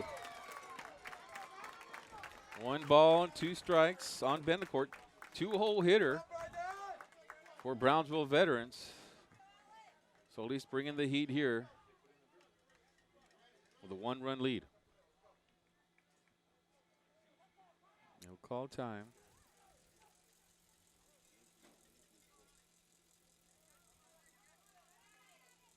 So Solis will step off the plate or step off the mound and regroup himself.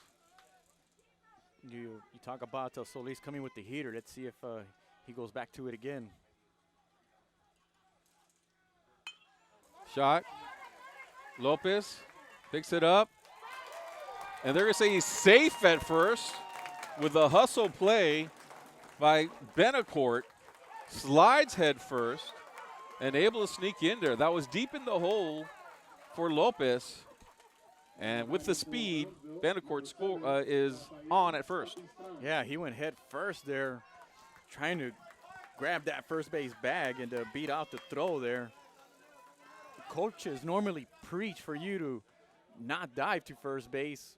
Oftentimes it can lead to an injury, but you know, this young man, you know, is just doing anything to help his team out, knowing that they need a base runner. So that'll be alive. Yeah, that'll bring up a 3-hole hitter. This is Capistan. Got an RBI in this game. So he's dangerous, a 3-hole hitter. Runner at first base, 1 out. Solis. First pitch. Fouled away. Down the third baseline.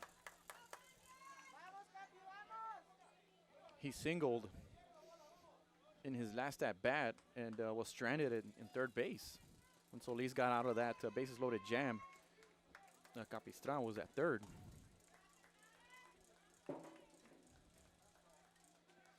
fact, Carlos, Brownsville Veterans has stranded 6 runners in this game. Guess we got That a will wild go pitch by here. the catcher, Balboa. And now a runner in scoring position at second base. Advancing to second is Benacourt. Meanwhile, it's 1 ball and 1 strike to the batter, Capistan. Remains interesting here in the top of the 7th. Call strike on the batter, Capistan. Way ahead now, or ahead in the count 1-2 is Alex Solis, the young sophomore for the Wildcats.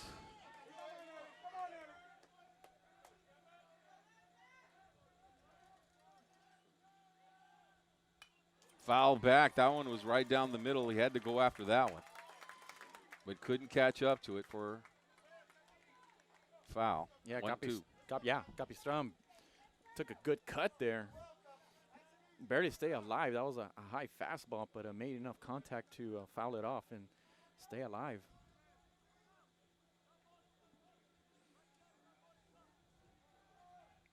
One-two count. 1 out. Pops it up. That one's going to go out of play. Looks like it. Balboa. Yeah, right beyond the fence there. So Balboa lets it go.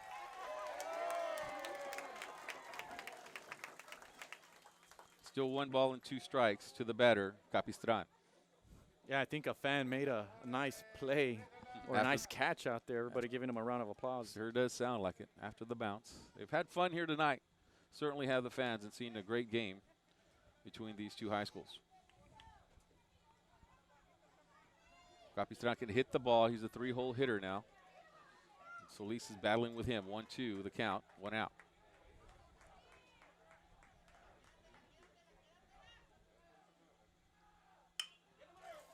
Third base with a great catch. They can't get him at first as it skips off the dirt to the first baseman. And now you got runners at the corners. Garza fielded it cleanly, but couldn't get it there without the hop. It bounces out of the glove of the first baseman. Yeah, 4-hole hitter Heriberto Maldonado now comes to the plate. Yeah, Rivas was just trying to get that one hopper, and unfortunately didn't get it. And so now you have a situation where they're got runners in the corners with 1 out.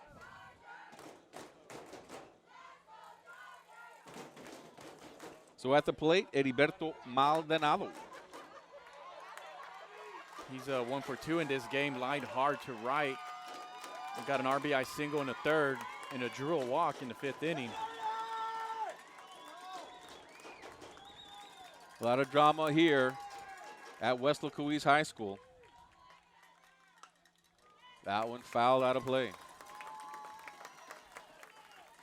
A lot of fans now here. The softball girls are here after their game against Nicky Rowe, cheering on the team, making noise with some cowbells.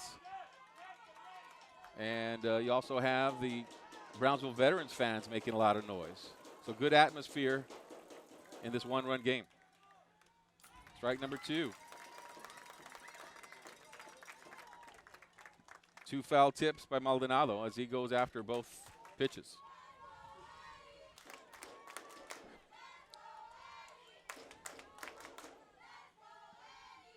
Yeah, no, regardless of the circumstance, Carlos Solis has stayed aggressive in his deliveries.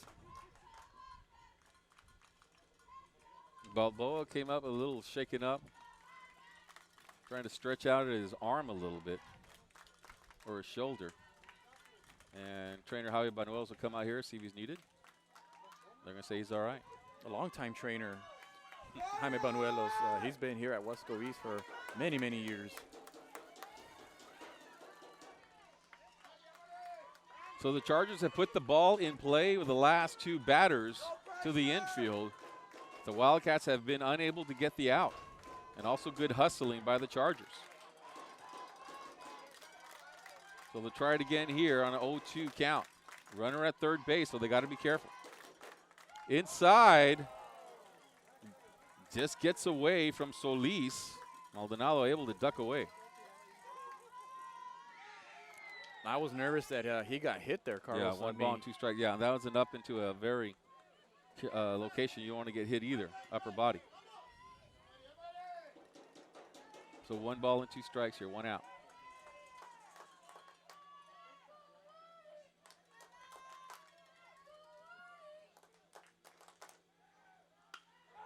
Third baseman catches it. Garza for out number 2.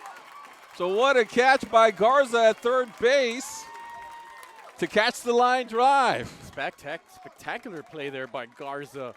The ball was hit so hard. A lot of times it gets by them, but if you notice, Carlos, he gets the ball there and then immediately looks toward third base, and the Charger runner immediately went back. So the Wildcats 1 out away. Yeah, you check the runner most definitely. Now you're here with runners at first and third. To the plate is Marlon Rodriguez, 5-hole hitter for Weslaco East. For the Chargers. So at least 1 out away now from a championship. And Rodriguez reached on an error in the 5th inning. Also got an RBI sac fly in the 3rd and drew a walk in the 2nd. Solis can work on the batter now here.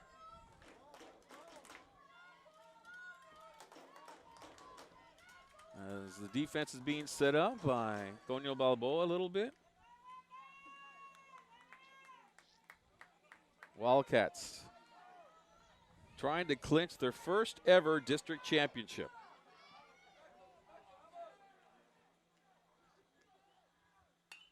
Pop-up. Mike Brown coming on strong. And he's got it! And that'll do it! The Weslaco East Wildcats, for the first time, make history in winning a district championship, a 32-5A title, a co-championship for the Wildcats. First time ever they go to the playoffs in 2021. First time ever they win a district title. They do it by tying the Chargers atop of 32-5A. Congratulations, Coach Brown and the Weslaco East Wildcats. What a terrific game. It's been a long time coming, Carlos, for the Weslaco East Wildcats baseball program. This is a school that opened in 2002, played their first season in 2003, never made the playoffs. And this year in 2021, were able to clinch their first playoff spot and now continue to write school history with a district championship. What a Congratulations. Yeah. A dramatic game, a dramatic week, a dramatic season for the Wildcats. Shut down because of COVID at one time and during the season. Then they go to Brownsville, and they lose 10-0. In 5 innings. In 5 innings, they're done. They did not get a runner across the plate, and they were shut down. What was going to happen here tonight? They had their best pitcher on the mound. It was a close game all the way through, is what you would expect, and they win it 5-4. And they fell behind, Carlos. They fell behind 1-0 in the first inning. So you thought, is it going to continue from Tuesday night? And instead, they responded, took the lead, even gave up the lead, and yet still came back, tied the game, and then got that big hit in the bottom of the 6th inning, the go-ahead run, and come out victorious behind the arm of Alex Solis. Yeah, big hits tonight. Tonio got a home run.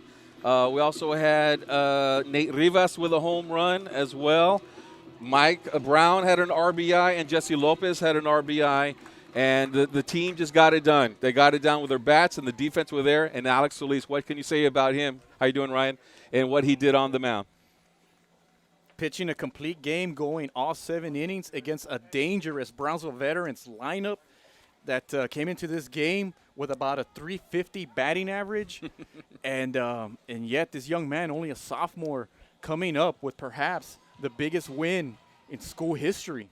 All right, we'll go ahead and leave it here. We're going to go down to the field and get some interviews. You'll have to watch those later on our social media channels. But congratulations once again. Coach Mike Brown, in his 8th year as head coach of the Wildcats, brings home a district championship to Weslaco East. Congratulations to the players, and congratulations Weslaco ISD and the Wildcats going to the playoffs, and they get a district title. For Mike Gonzalez, I'm Carlos Robledo. We'll see you in the playoffs.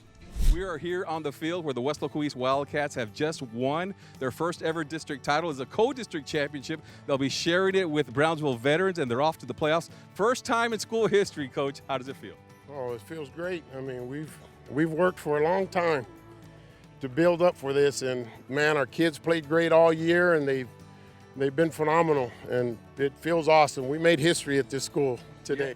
Yeah, this was a game, Coach, that went back and forth. Y'all started off, scoring the first 3 innings. Then, bats were kind of slow a little bit there for a couple of innings, but y'all got it done late in the game. A base hit by Jesse Lopez, a great catch by Mike Brown, and then Alex Solis, on the mound. Yeah, we came through. I mean, it was shaky there toward the end, but Alex pitched well. He kept his composure, and we never broke on defense. We just stayed with it, and I knew we'd come through with it.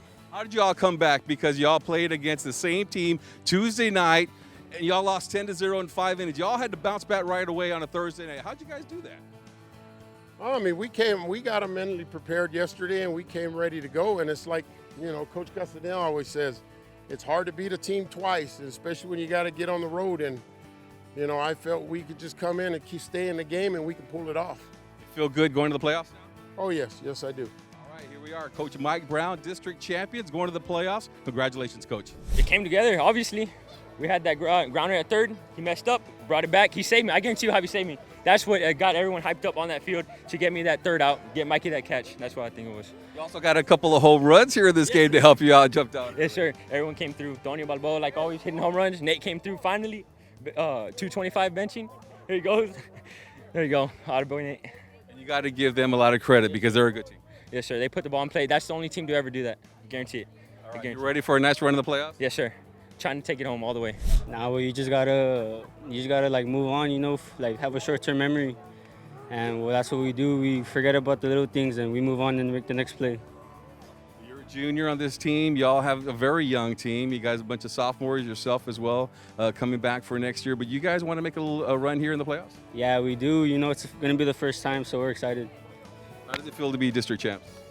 It's I can't even talk right now. Can't talk right now. I'll try one more time. How does it feel to be a district champ? Nah, it feels amazing. First time in the playoffs. What more can we ask for?